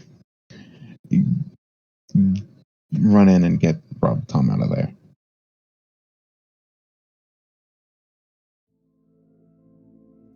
Okay, you're going to try to get Rob Tom out.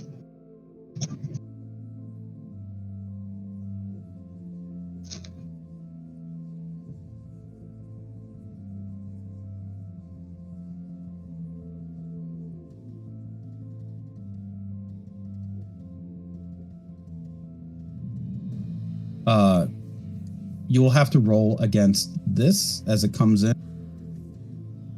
Oh boy.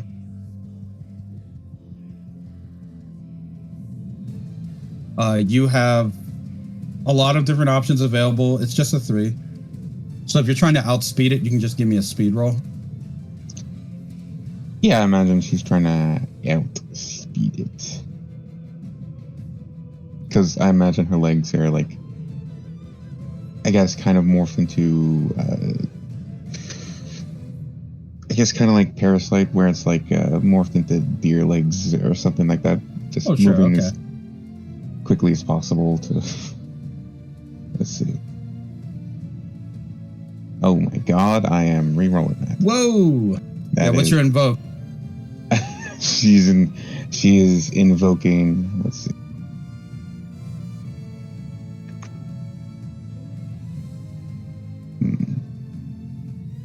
She's going to invoke her song, The Last Shore. Okay. And I'm going to re-roll it. Go for it. Oof. Why? Well, it's okay. You could take 2 physical stress from the needle just kind of maybe landing in an arm or a leg over where Rob Tom's head would have been. You have those soak to take that. Yeah, she will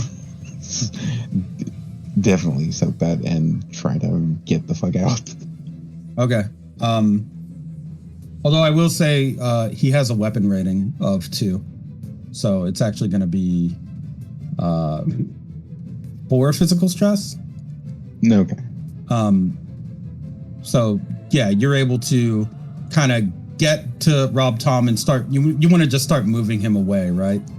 Yeah, she wants to literally just grab him and then go from moment of grab. Right. In that case, you are allowed to begin leaving with Dr. Rob Tom, leaving Deborah Grant with Enya. He sees that you're very fast and doesn't himself seem to be a speedster type, or at least from what he's revealed about himself. He instead just turns towards you, Enya, and points a finger. This makes you culpable just as much as her. Acting against Atlantis' interests means that you're making an enemy of Atlantis. You accept this, right? You accept the responsibility to be an enemy of your people, the last holy bastion of mermen worldwide. He draws now 10 needles between his fingers from inside of his coat. I just need to hear you say the words, Odin. Say you're a traitor. Go on. You know that I've killed in what I thought was for Atlantis, so I'm in a bit of position here. I don't want to have to... It's bad enough I have to fight Trace, alright? But look, just give me the kid. He holds the child in one arm very confidently. Nonsense. His first real lesson as a citizen of Atlantis will be doing what it takes to ensure Atlantis' continued survival. He actually pulls the blanket up away from the kid's face. Watch closely, young one. See how we spill blood for our blood. Oh no. Oh my god. Enya's gonna just fucking throat punch this guy for even threatening that. Okay, go ahead and give me a power roll with your combat stunt.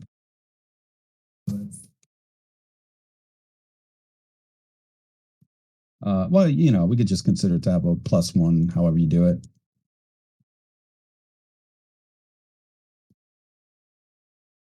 I could check that off. With a 3, so it's a 4. Let me just real quick.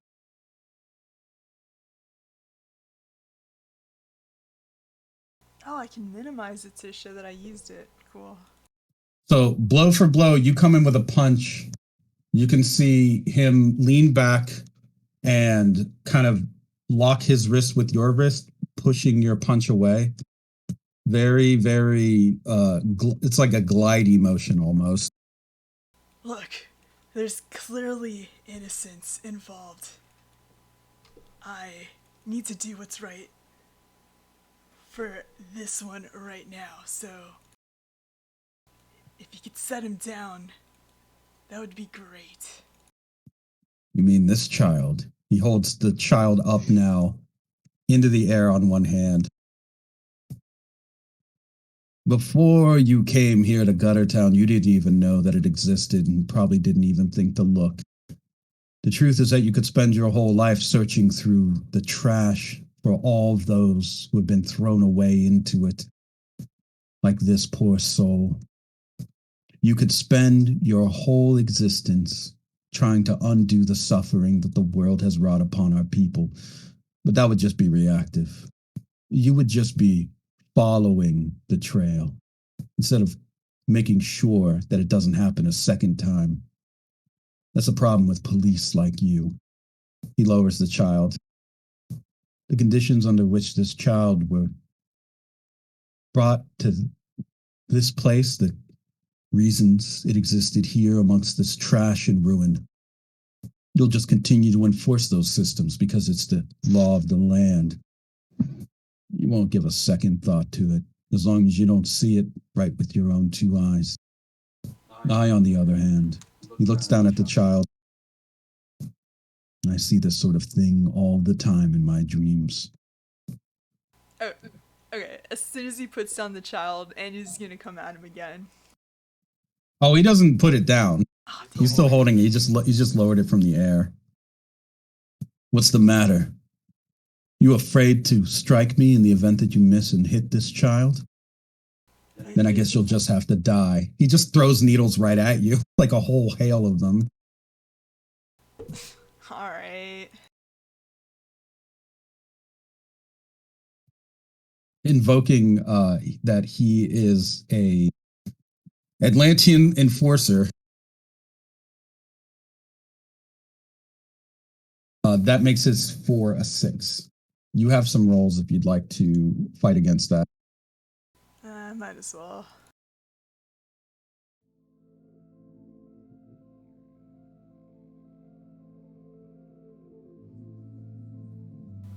Actually, I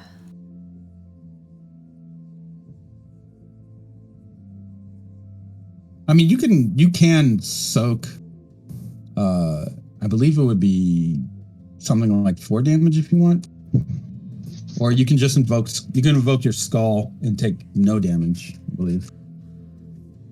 Is that including his weapon rating? Yeah, that includes his weaponry because it would be would take it to a 6. She has a +1 because of combat, and her skull gives her a 3. So I guess that would be like, you take 1 stress or something. Actually, I think by the end of that. here, I'm gonna try this out. Oh, Alright. That was with the +3. And All I'm right. gonna invoke, oh man.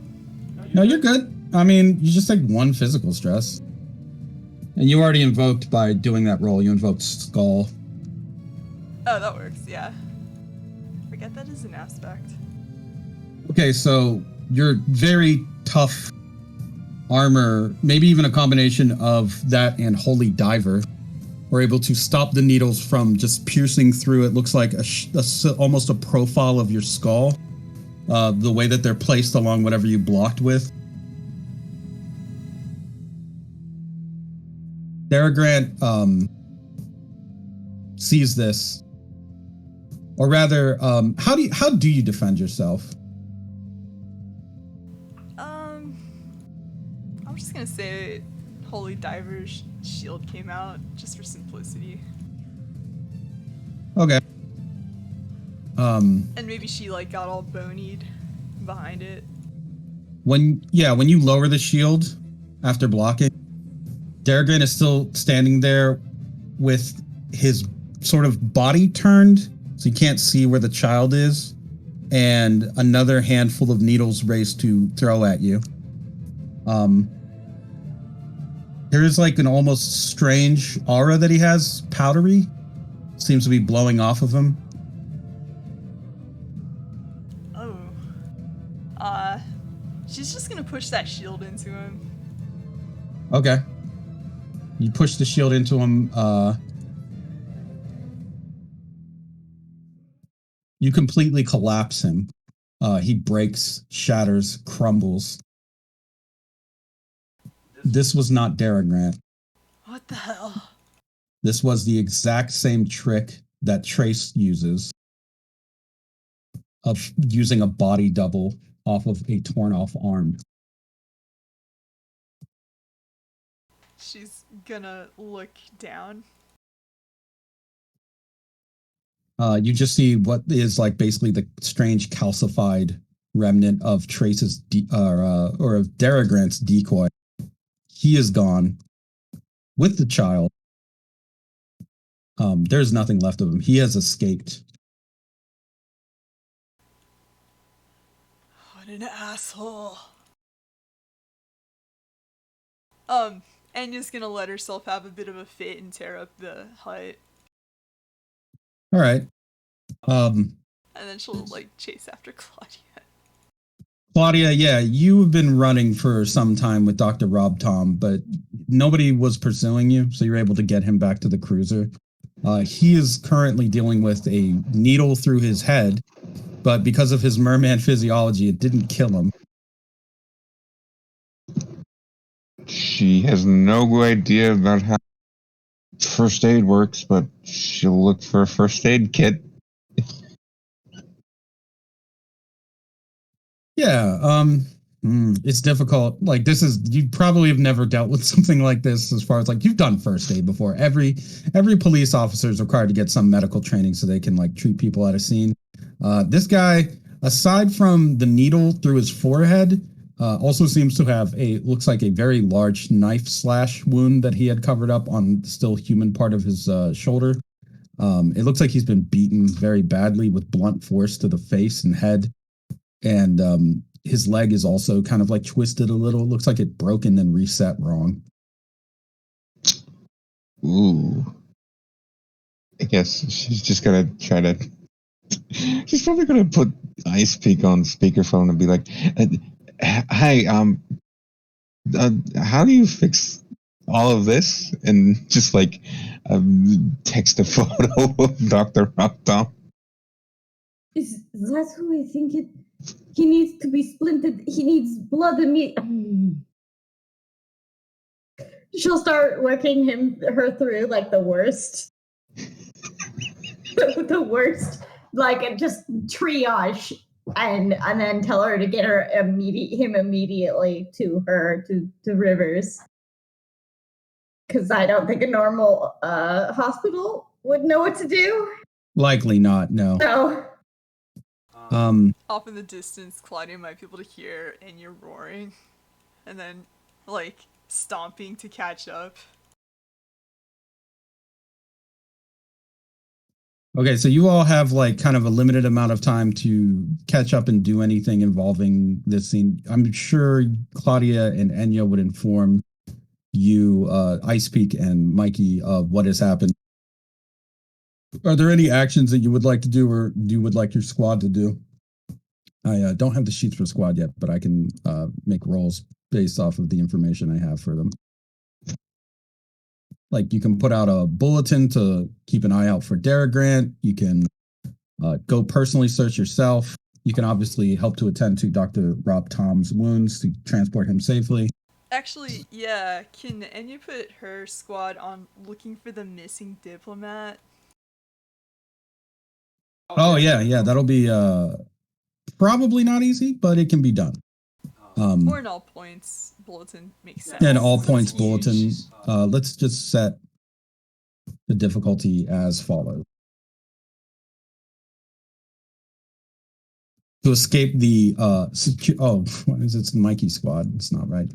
To set the obstacle of safely leaving Guttertown without leaving any trace of where he was, Dara Grant needs to pass. He needs to go higher than a 6.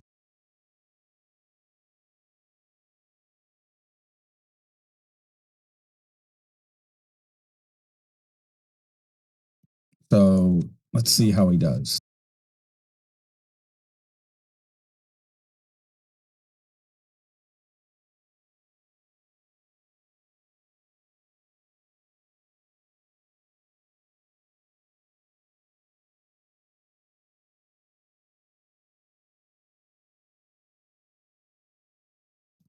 Alrighty.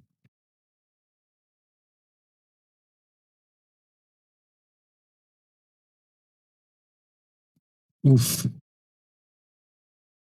A 1 is a pretty bad failure. So your squad definitely sees remnants of Dara Grant's movements. It seems that after he departed, he went straight through the barrier of the cove to the water. Because there's tracks that he left, and then went into the water. So he was able to get out of Guttertown through the cove, which it takes like an expert smuggler to navigate through the barricades of the cove. It's really not easy, and it's extremely dangerous. He was able to do this with a child in arm and apparently naked. Enya's gonna relay that over to her squad and Aqua. Okay. That information is relayed to any of you who would like to try to take an action to apprehend Dara Grant. Currently, he's on the move through the water near a part of the ocean or the sea that isn't frequented by traffic. So it is difficult to catch a merman once they make it to water. You know that as police officers, but it's not impossible. This guy, however, is apparently some kind of highly trained operative from Atlantis. So how you want to approach that is up to you. You still have time to try and catch him, and he may have been slowed down by trying to navigate through that security net that Enya's squad had set up. So, Mikey, if you have any kind of, I don't know, how would Detective De La Cruz take the Detective De La news that the Atlantean diplomat has decided to go rogue? It would kind of suck to hear. Hoping that we didn't have to deal with traitors from Atlantis or all of Atlantis being also against us. So that would suck to hear, but you start doing crimes, you gotta do some times. What does that mean? Are you gonna chase them? You gonna chase them down? Well, I mean, I guess we got to figure out what we're gonna do about it. I mean, he did mostly do at least an assault on someone. He did. Rob Tom does live. I mean, I guess he technically did pay for a baby, so I can't really. He did. That's not illegal. He also assaulted an officer, I think. He assaulted 2 Twice officers. now, yeah. He's pretty illegal right now. Still just being a jerk. He is some kind of jerk. That's why we have the morality cops. Oh, macaroni, etc. He needs but then he's Oh, human. he's missing. He needs a manner slap. Oh, we gotta go save him so he can... Damn it. Anyway, Looks like we need to save the minarets so they can slip. So you want to? I guess I'll leave it to the action. I speak. What action do you want to take? Ice Peak has some members in her squad that are good at search and rescue and movement Okay. type things. Her harp person is like it can basically send out like large, I imagine it can send out large bubbles of like supplies and move things around on like an easier level. That's kind of what it is like, because it's a logician. I'm not saying that right. All right. And then the Remora is a search and rescue guy. So Okay. yeah. Yeah. Let me. So I can just drag out your sheet real quick for the squad. I just And had search- thought that. Yeah. What is it? All right, since Enya's already near, she's already at the water, right? So she can just jump in and dive. You want to jump in and dive after him?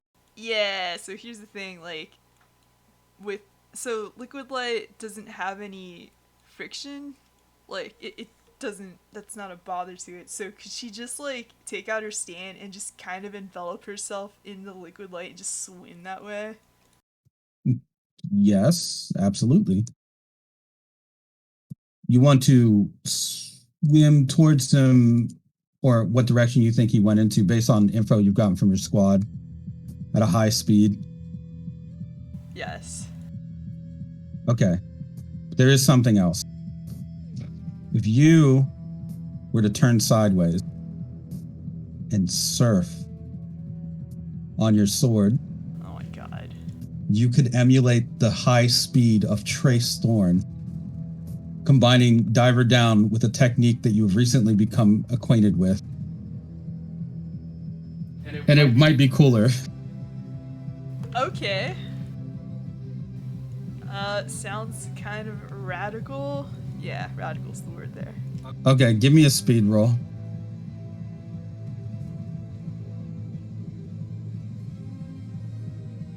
Fuck, speed's my worst stat. I'm gonna try to boost that with what I got here. Let's see. I guess with her drive, I'll never love again, so I'll just love everyone. This little kid's in trouble. And that has to do with her past, because she fucked up. Okay. So you're giving that a +2? Yeah. Oh man. I do have one more fate point. Okay, you can see as you're on your sword surfing towards him, you are approaching what looks like a very slim, just very fluid figure swimming through the water and holding. The only way you're able to track him is he is like clearly still holding the child as he does this, so he can only go with one arm. Oh yeah, that makes sense. He's pretty thin, but it's more like a swimmer build.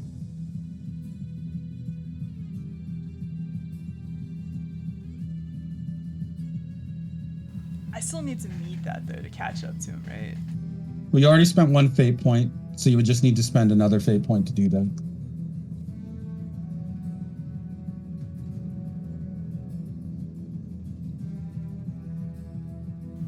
Okay. I'm just thinking of, do I know enough about this guy to basically coordinator him and give him a disadvantage? You'd have to compel him some way. Yeah, I'd have to know an aspect of his. Alright, I'm just gonna use this last fate point then to invoke that she's an assaulter.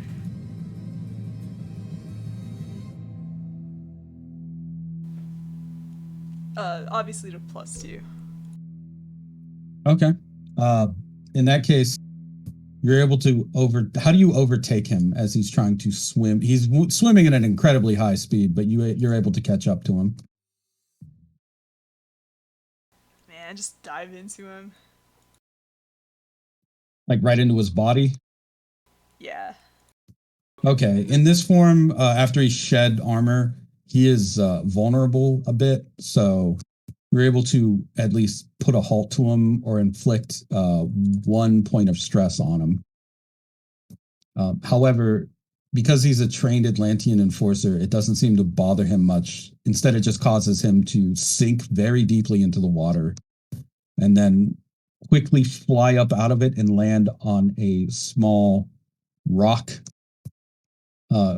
rising up from the sea floor. He's perched upon it. First of all, nearly naked, but covered in sea kelp around strategic areas to conceal nudity. And with now a hood made out of kelp instead of his white normal appearance, he looks a bit more aquatic than he did before. You can also see that while one very human arm is holding the child, in clawed arm with slots in it, where it looks like it has multiple pincers, clenching multiple needles, seemingly that he brought along with him from his kit. He holds it up in front of himself. His eyes are completely blocked from view by the kelp hanging over his head.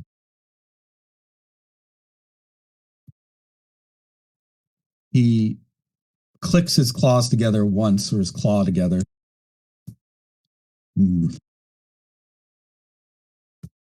Looks like I need a little bit more exercise. Maybe in my life as a manager and supervisor, I've gotten a little slow, admittedly.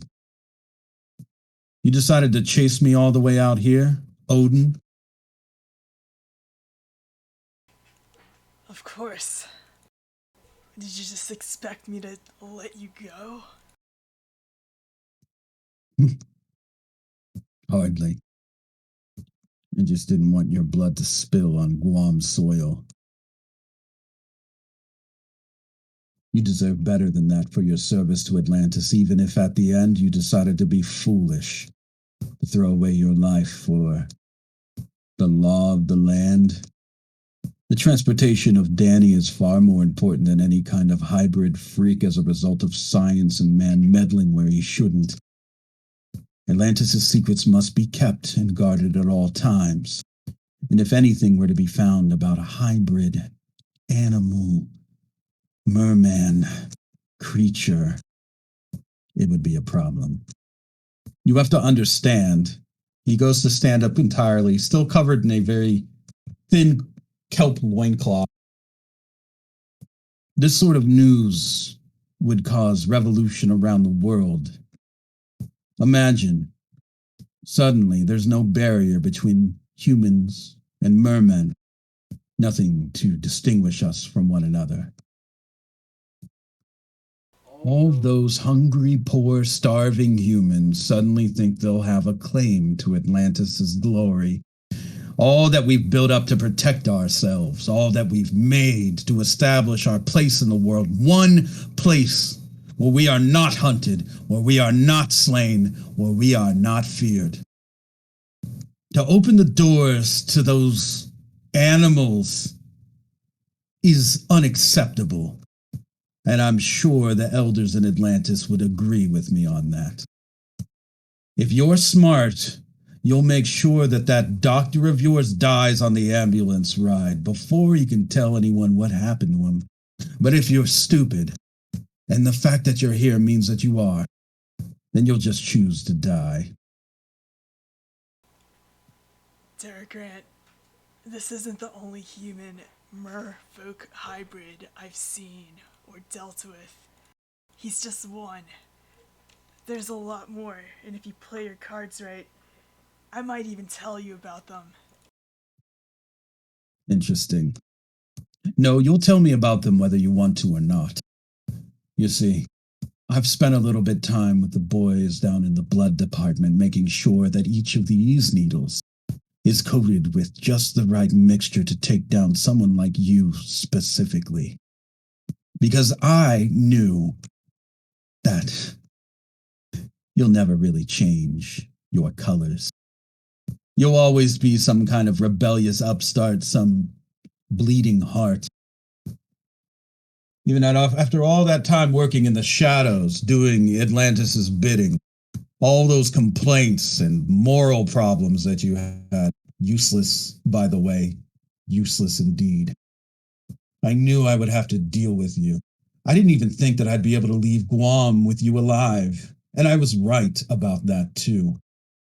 Realistically, I should have killed you before we even landed. Just saved myself the trouble. Now, he kind of cradles the child in his arm. I'll have to do it with a handicap. Don't be ridiculous. We can still work something out diplomatically. I'm sure of it. Oh, are you? How sure are you of that fact?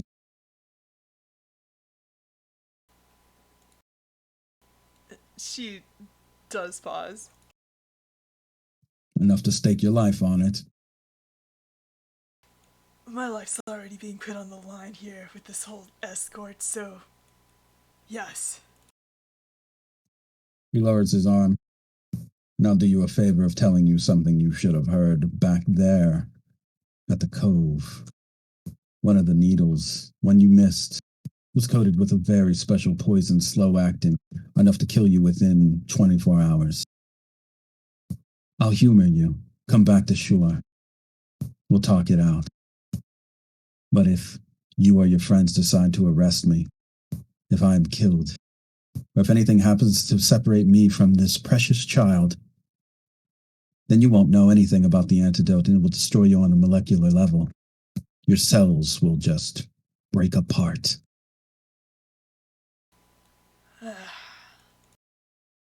Fine. No, one more thing. He cradles the child even closer. You'll get the antidote when you kill Trace Thorn. That's really what this is about. Tying up loose ends. Kind of bounces the child up and down. Are you kidding me? I'm not. You see, I could have come up with a poison for Trace, but that thick shell of his just wouldn't allow it. You, on the other hand, are not quite as armored. And I knew if I applied a little bit of pressure, I could get you to do the job for me without any of your complaints about having to redeem him. Isn't that right? He looks down at the baby who just like makes sound. You're an asshole. Alright, you get what you want. Let's just get back to the shore. I won't even tell my squad. You'd be better off if you didn't. I'll return with you peacefully. This was all just a misunderstanding. And you will kill Trace Thorn, or you'll die trying. Thank you for your service to Atlantis, Odin. Once again, you've been called on to serve us. I would laugh at this point, but I'm all out of smiles. And his eyes are just blacked out.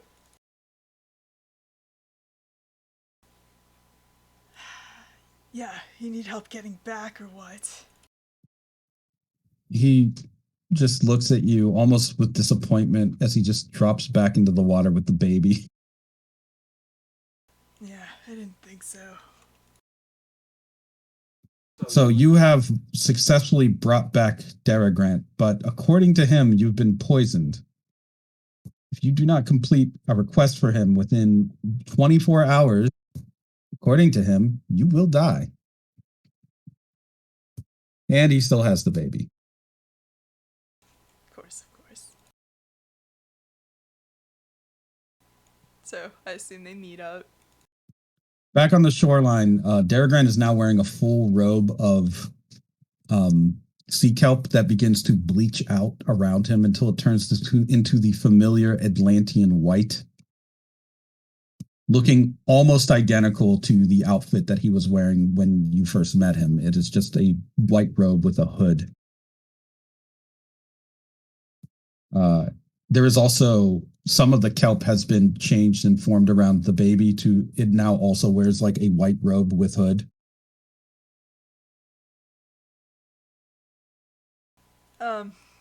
Enya's gonna stand in front of him when they meet up with the others. Alright, hey, found our diplomat. Grant, holding the baby, looks at your team, the squad of those assembled. There seems to have been some kind of misunderstanding. I got spooked when I saw something moving in the darkness and decided to protect myself. Thanks to this officer, I was able to, of course, return and will face any charges related to a very unfortunate misunderstanding.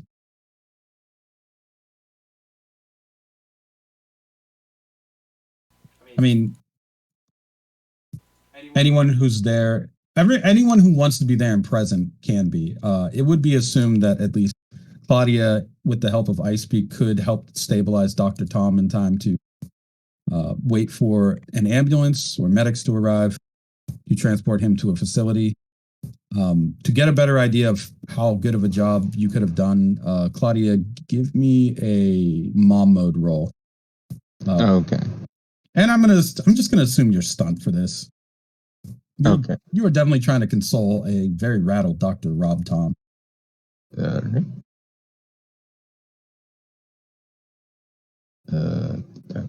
Do that. I clicked the button. Oh, did it not work? It did not Let work. me see. I did click the button. Let me try. I am clicking the button. Try it again. There we go. With a 7.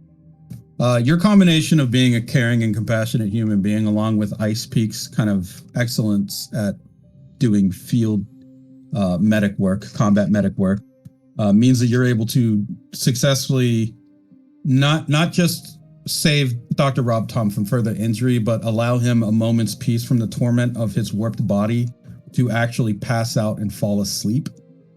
So like by the time you're done, you have to check that A, he's still alive. He is.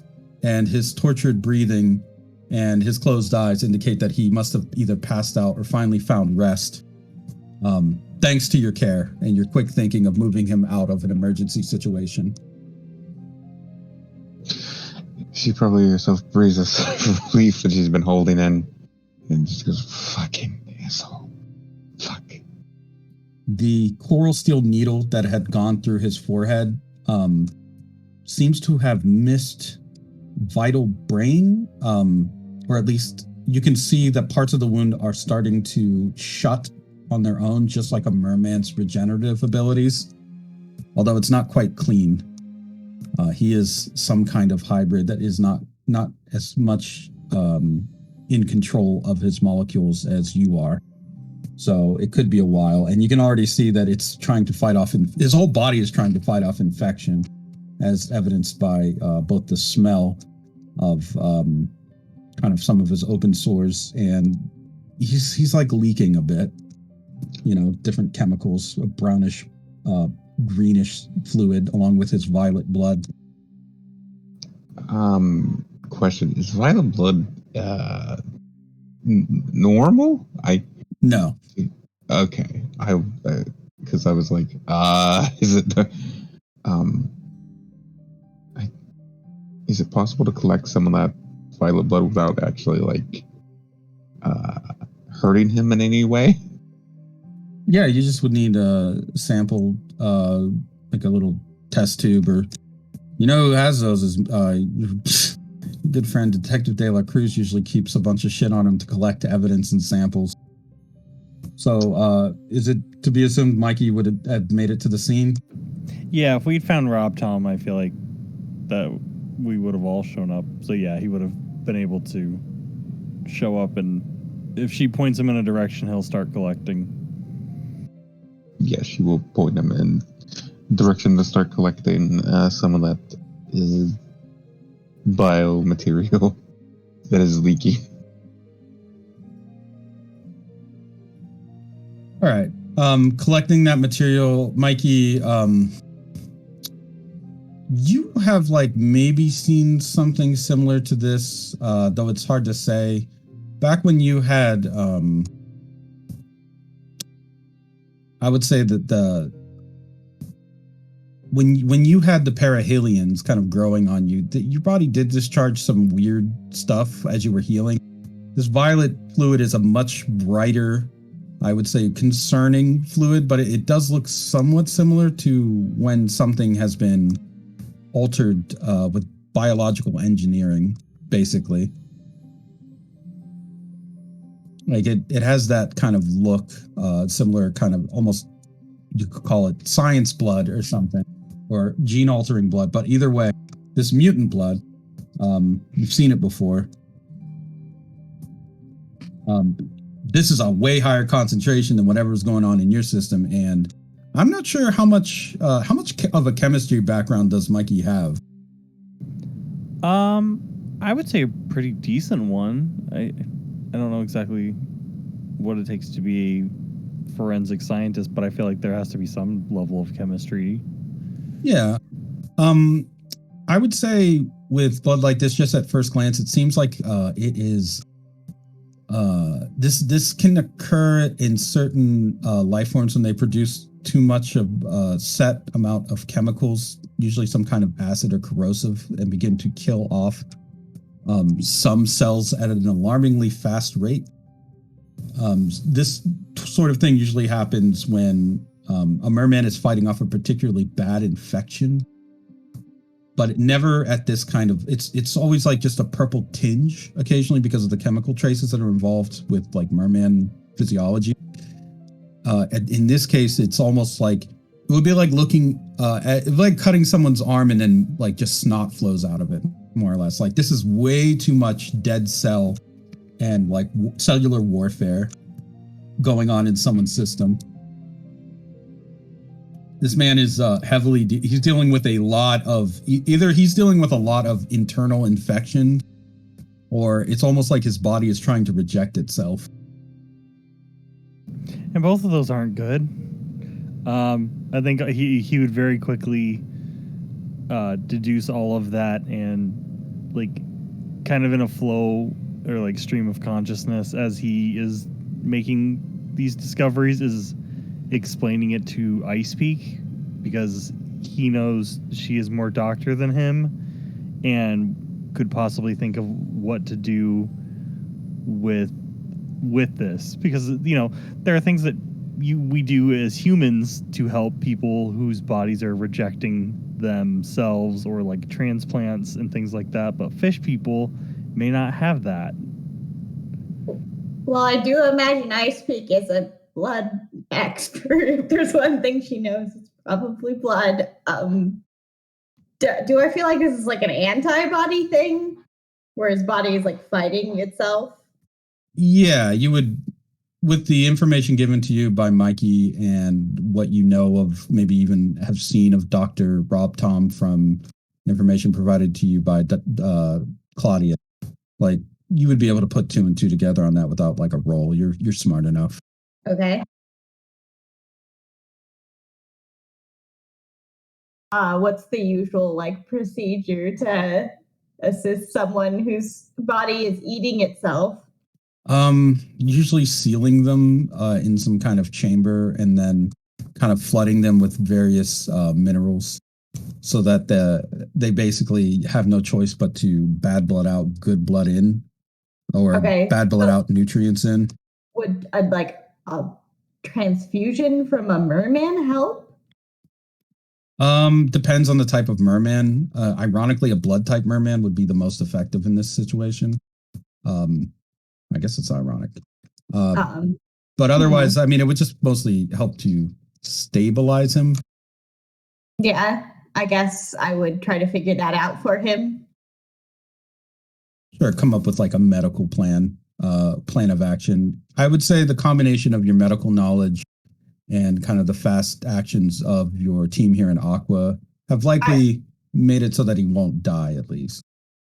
I'm also aware that he probably has like a virus or a like, because he was studying the Santana cells. So I imagine he did something with that to himself. I know the basic cause. Like I can imagine that if Ice Peak was doing an experiment with those things, I can like kind of deduce what he might have done to himself. I can tell you what it is, and it would be pointless of me to have you roll it for a fate point, basically, if you invoke your brain. Oh, yeah, sure. Yes. Because while the first thing might have been a little bit more simplistic, the second thing maybe isn't. You spend one fate point to invoke your brain status, your collective thinking power would probably come to the conclusion that what he's experiencing is some kind of autoimmune disease on a rapid level. His body is very quickly trying to fight off multiple infections at once and maybe even targeting healthy, viable cells, which it may not recognize as healthy or viable because of his hybrid organism status. It may just see everything that isn't human as like an enemy. And likewise, the parts of him that are merman would see human as enemy. So his body is basically warring with itself. Two sides are like trying to reject one another. And instead of it being just a colorful analogy or symbolism for like, oh, we can't get along, there's a man suffering badly from very bad infections. Yeah, He's everybody's sick guy. Yay. I just wanted to mention that I think the leader of my squad would be able to help as well. The leader of your squad is, let me see.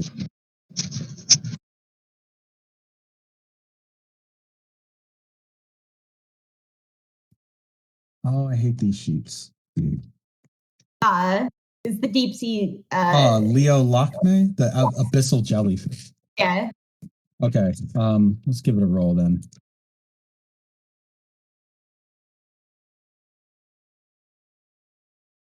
Damn. Nice. With a 7 assisting you and using various abyssal jellyfish, I don't know what to call it, I guess. The very strange physiology that jellyfish at that deep part of the ocean would have to help and deal with enormously toxic environments, like that could be like sulfurous even. A jellyfish that can exist in high pressure environments, a very survivable yet seemingly like jellyfish are not thought of as like very strong or resilient, but this is something that exists in what is essentially the closest thing, one of the closest things to hell we have in the world, which is like the deep ass Marianas Trench. Yeah, and they are immortal. That's true. Your jellyfish leader, Leo, would be able to either synthesize compounds that would provide you with some barrier to Dr. Rob Tom destroying himself, like rather quickly and on the spot, know that if you combine this and that, you will get like a result, or however it is you choose for them to assist you. Yeah, that sounds great, and like pain relief and so forth. Okay. Using the combination of your own medical skills and your squad, you are able to not just stabilize Dr. Rob Tom, but at least get his body to stop destroying itself, which is a very serious concern because the first, we'll say 24 hours after you get a guy like this in, it's like, well, even the first like 12 hours is a will he, won't he die situation. He's that badly infected. Treat this as someone who's covered in like 70% burns or something. Oof, yeah. Like he's at that level. He's of critical, yeah. He is definitely critical. And he just took a needle to the brain as well. That doesn't help. Which, by the way, Anya, how are you going to explain that, I guess? Like, Derek Grant just wrote it off as he was just doing self-defense. Yeah. Oh, that's what she's gonna back up. Are any of your Aqua squad teammates, like, do you guys accept Derek Grant's explanation? Claudia would probably have trouble with that. Considering she was there when he fucking did it, she's probably... she's like, she's not gonna fucking, like, say this is a lie, but she is visibly discomforted. But I can't speak. Discomforted by this blatant fucking bullshit. But if Inya is backing him up, she won't. She will kind of stare confused and visibly frustrated, but she wouldn't uh, completely just say that's not what happened. She trusts Enya too much to not think this is for a good reason. And is just gonna be straight faced. If all's well and good and we've secured the sick human, or whatever he is, then we can proceed with our mission to transport Danny to Atlantis without any problems at all from anyone. He stares directly at you, Claudia, as he says that. She just stares right back. It's like, there will be no problems whatsoever. Of course. Well, I think that before I go, I should go a little snack shopping, somewhere nicer than Guttertown. After all, I have a little one to care for now. Kind of just bounces the baby in his arms. There. You'll be home soon. And his eyes are gonna squint a little. I'm sure Towner could give you a good recommendation for a very tasty joint. His expression never changing once. Only staying this very flat look. He just nods his head, turns, and begins to leave with the child in his arm. He doesn't even have that menacing of an aura when he is now walking away. He just seems like anybody else in a crowd. If you didn't know who he was, you just assume that he was somebody on their way to somewhere. Because he has the profile, the movements of someone who's trained in all matters espionage. Although later, as he is moving, after he's moved far enough away,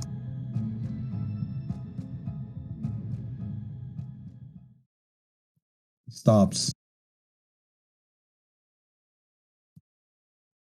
Did you go to the bathroom, kid?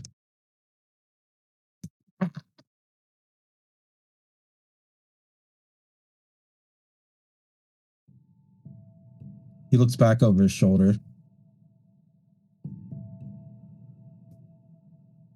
And then starts walking again with the child.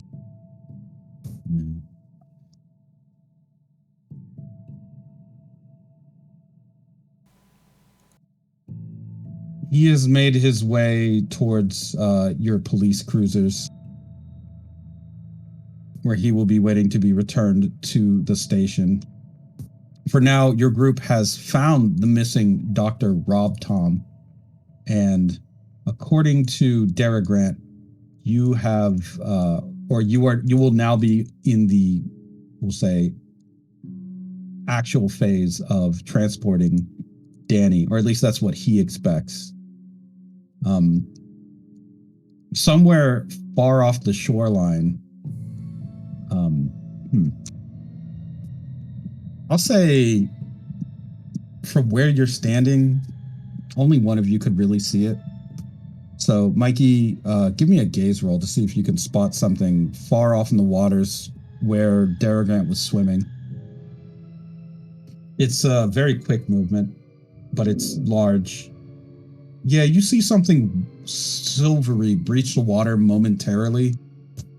Seems like it may be either the most metallic fish that you've ever seen, or some kind of submersible craft. Might be.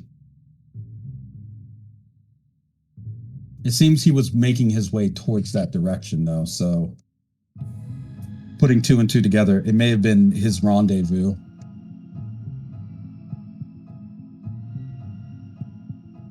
Great.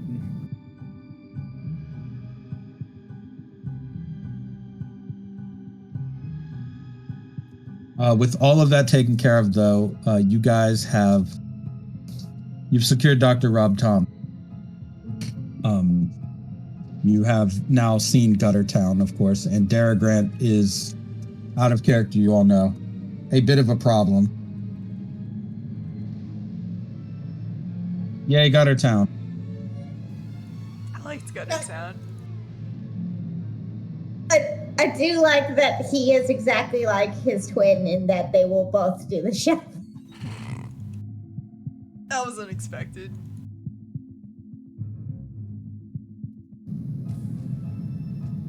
I was gonna say, this feels like don't worry, kid, that's just Guttertown.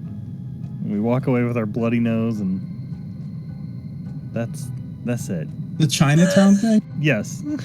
Oh, forget about it, Mike. It's Guttertown. Yeah, come on, Ice Peak. It's just Guttertown. Everyone gets a little fucked up in Guttertown. Forget about it, small aquatic baby. It's Guttertown. And then Dara Grant walks away with the baby who has a bloody nose for some reason. Oh. Probably from all the pollutants in the air. Yeah, it's pretty nasty there. I mean, if that little kid escapes, maybe he can become a dolphin boy. From what you could see of that baby, that is like a baby-ass baby. It's like it looks like it just got out of a shell or an egg. I mean, it's pretty grossly baby. Do you think it'll have the worst life in Atlantis? It has a little, it went from being like wrapped in a blanket in a gutter to being like having its own little robes. No, Atlantis is awesome. Except for like the shitty parts of it, you know, with like those people, you know. The fucking secret police. They've got those guys. They've got a bit of a like a overbearing merman superiority complex. It seems like they referred to humans as animals multiple. Well, at least Dara Grant did. Yeah. Why do you think Daganites are acceptable over there? Or more acceptable, I should say. Fair point. Speaking of Dagonite, is there anything else you guys want to do before you wrap up your investigations at the scene there in Guttertown?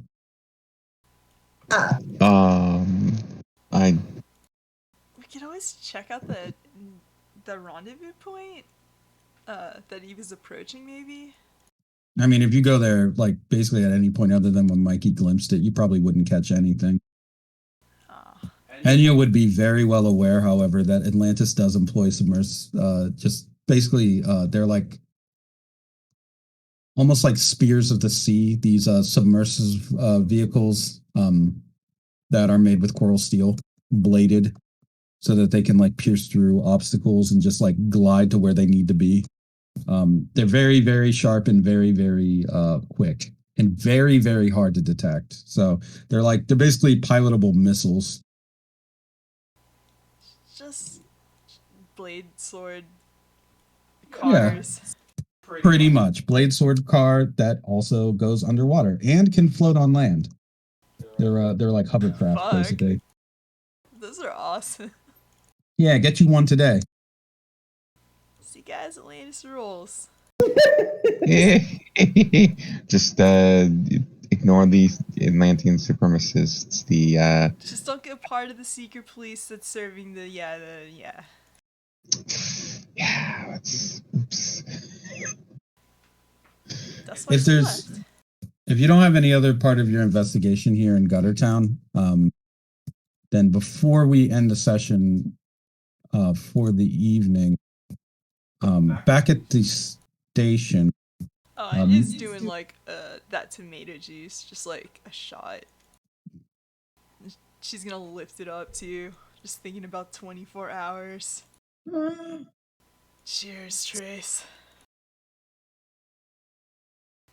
Oh yeah, you got work. You got your work cut out for you. Is it time to call Dr. Worm? Yes. You guys have the option. I will let you decide personally whether you want to call Doctor. You can call Dr. Worm or Zella, either one. It's reasonable to assume that you could be in contact with either one of them. Dr. Worm, I think, has given you his personal contact information, but it's also easy to like maybe get in touch with Zella.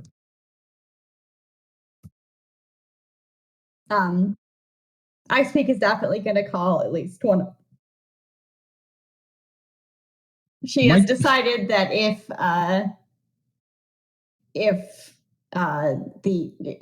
Leroy would go out of the way to make them avoid, like, they should probably meet. I don't know.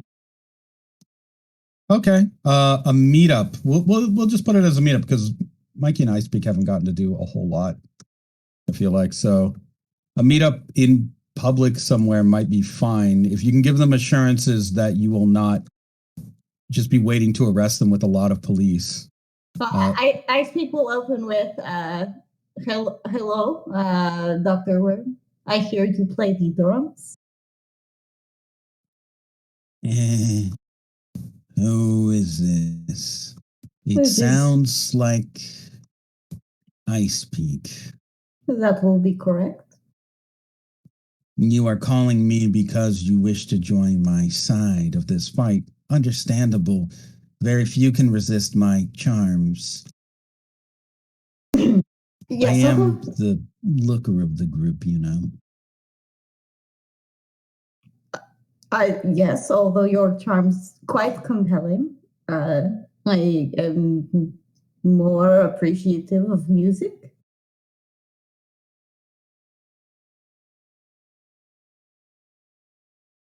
Is there a particular reason you would have called me other than, of course, personal interest in Dr. Worm?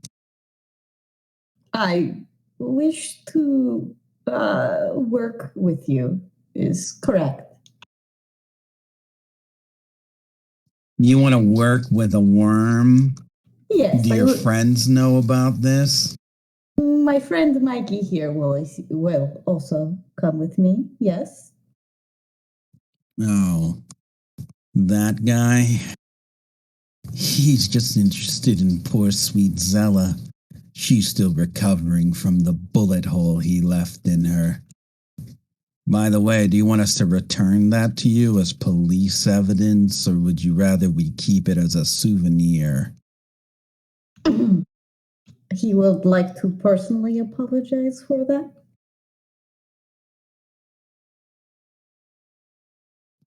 Apology from that guy? Tell Romeo that if he wants to make a proper apology, Zella's gonna have to shoot him next.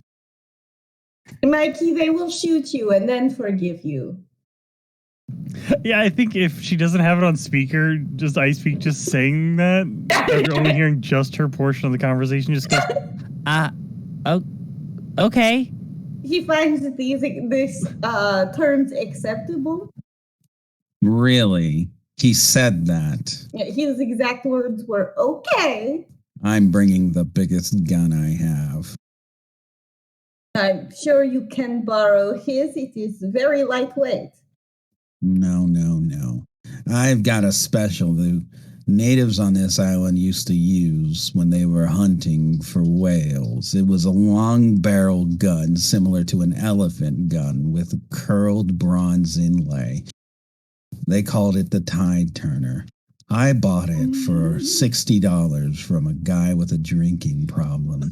May I ask for a smaller gun, if simply that I do not wish to be cleaning goop off walls all day and putting them back together, because that is my job. Certainly. I also have a blunderbuss named the Horn of Jericho. I turned to Mikey. What is the Horn of Jericho? Okay. The biblical item? Why does he have a stolen biblical artifact? He said it is a blunderbuss. Oh. Okay, so like an old, like, 18th century weapon. Okay, I guess? He agrees to these terms as well. Very good. We'll see you at a time and place away from the public, actually. The kickback and sound of this thing are massive. You will also bring your drums? You really want to hear me play, huh? Correct. I'll give you a demo tape.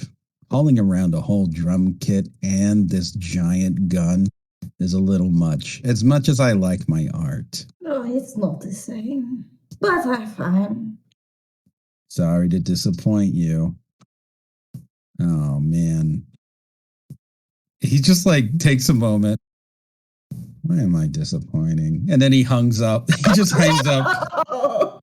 And then you get a call back immediately. Hello, this is Dr. Iceweek.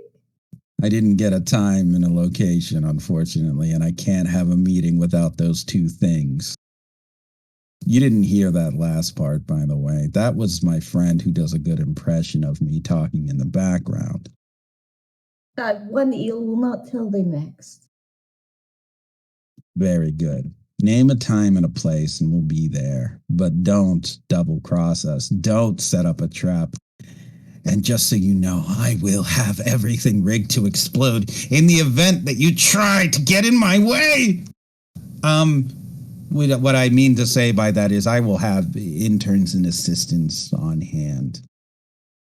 I understand your meaning, and I am generally quite firm. And with my words, I am not being untruthful.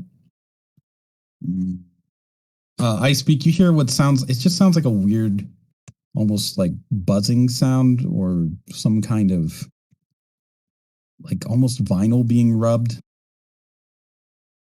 And then you would realize that it's just him leaning very close to the speaker, rubbing his hands together, which are kind of clammy. So they just make that sound. Very good. When is the? I guess it will have to be like tonight because we're gonna do the exchange tomorrow. So a late dinner then. Sounds lovely. Is this a double date? It seems like a double date. I love to come over at Mikey. I take a deep breath and I say, yes, this is a double date. I think you would see all 8 of Mikey's eyes spring out from beneath his hair and stare at you, very confused at what you've agreed to let him get shot with a gun, and also we're on a date. She's hopping around. I wouldn't say he's done a lot of dating, but he definitely knows that doesn't sound right. A double date it is then. Don't worry, dear. I'll wear my very best lifts. 2 inches. Would you like me to, I mean, I can shorten myself. No. You're just the right height. Well, goodbye. Goodbye, Dr. Worm. Oh, we didn't say a location, but I assume we made a place. Right. Maybe like a park with like a concert area or something. Or like a place with outdoor eating, that sort of thing, like late night. For once, that isn't Plastic Beach. Yeah. Mikey knows a good restaurant, so I'll ask him, I guess. Yeah, where you get actual food, Don't and say not the just rope's blood end. bags. Okay. We don't need to go back to Guttertown. So we can like resolve this scene now, but it'll probably have to go a bit quickly because it is towards basically when the session should end. Oh, I assumed that her calling would be the to be continued? Yeah. Okay, as long as we're on the same page. Playing roundabout. Yeah. So after he hangs up the phone, a small, looks like furry person, humanoid in the background of where he is, kind of chitters at him. And he says, Dr. Worm said, That's enough criticism from you, Rabbi Vol. We have work to do. Zella and I have a date. I trust that you'll be here to take care of everything at the lab, won't you? The small, furry humanoid kind of chitters again. Dr. Worm just nods as if he can understand it. Very good. Oh, don't touch my drops. Zella, dear, we have an engagement. He pulls on a very nice lab coat. It seems we have a date with some detectives. He starts rubbing his hands together as he laughs. Just being like cartoony evil scientist. I mean, his name is Dr. Worm. I'm not cracking up. Or Dr. Worm. It's all he knows. But yes, there is by the way, there's an updated token for Dr. Worm. Now in color. Beautiful, yeah. Hey, Oh, less look at creepy, him. but still love it.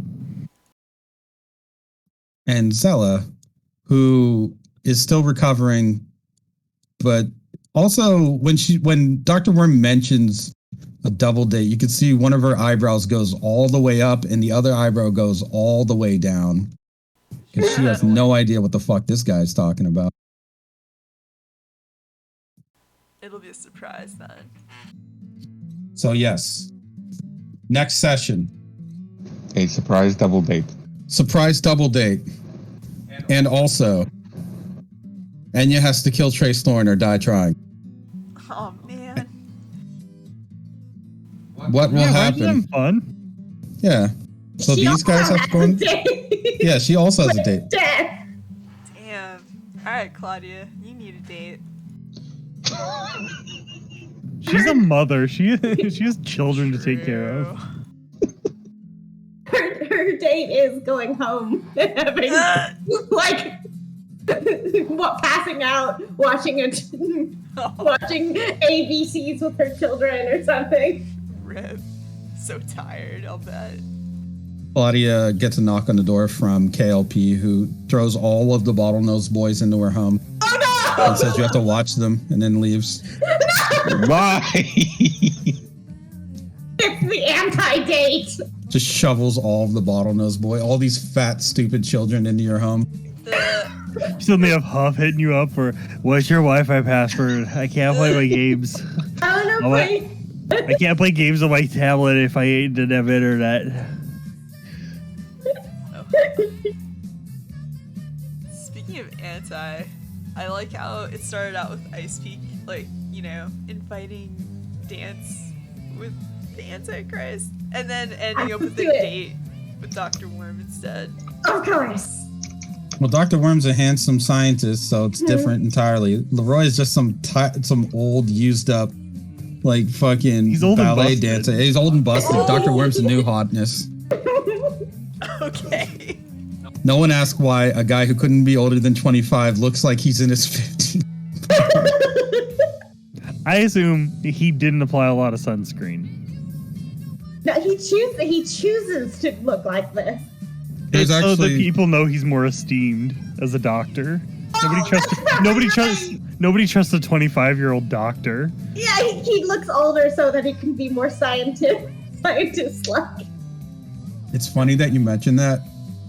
That basically is his backstory. Amazing. The reason why you don't have any police records on Dr. Worm and don't know who he is because he didn't look like this originally. Of course not. He had to change his appearance. Probably more than once, I'm guessing, right? Probably.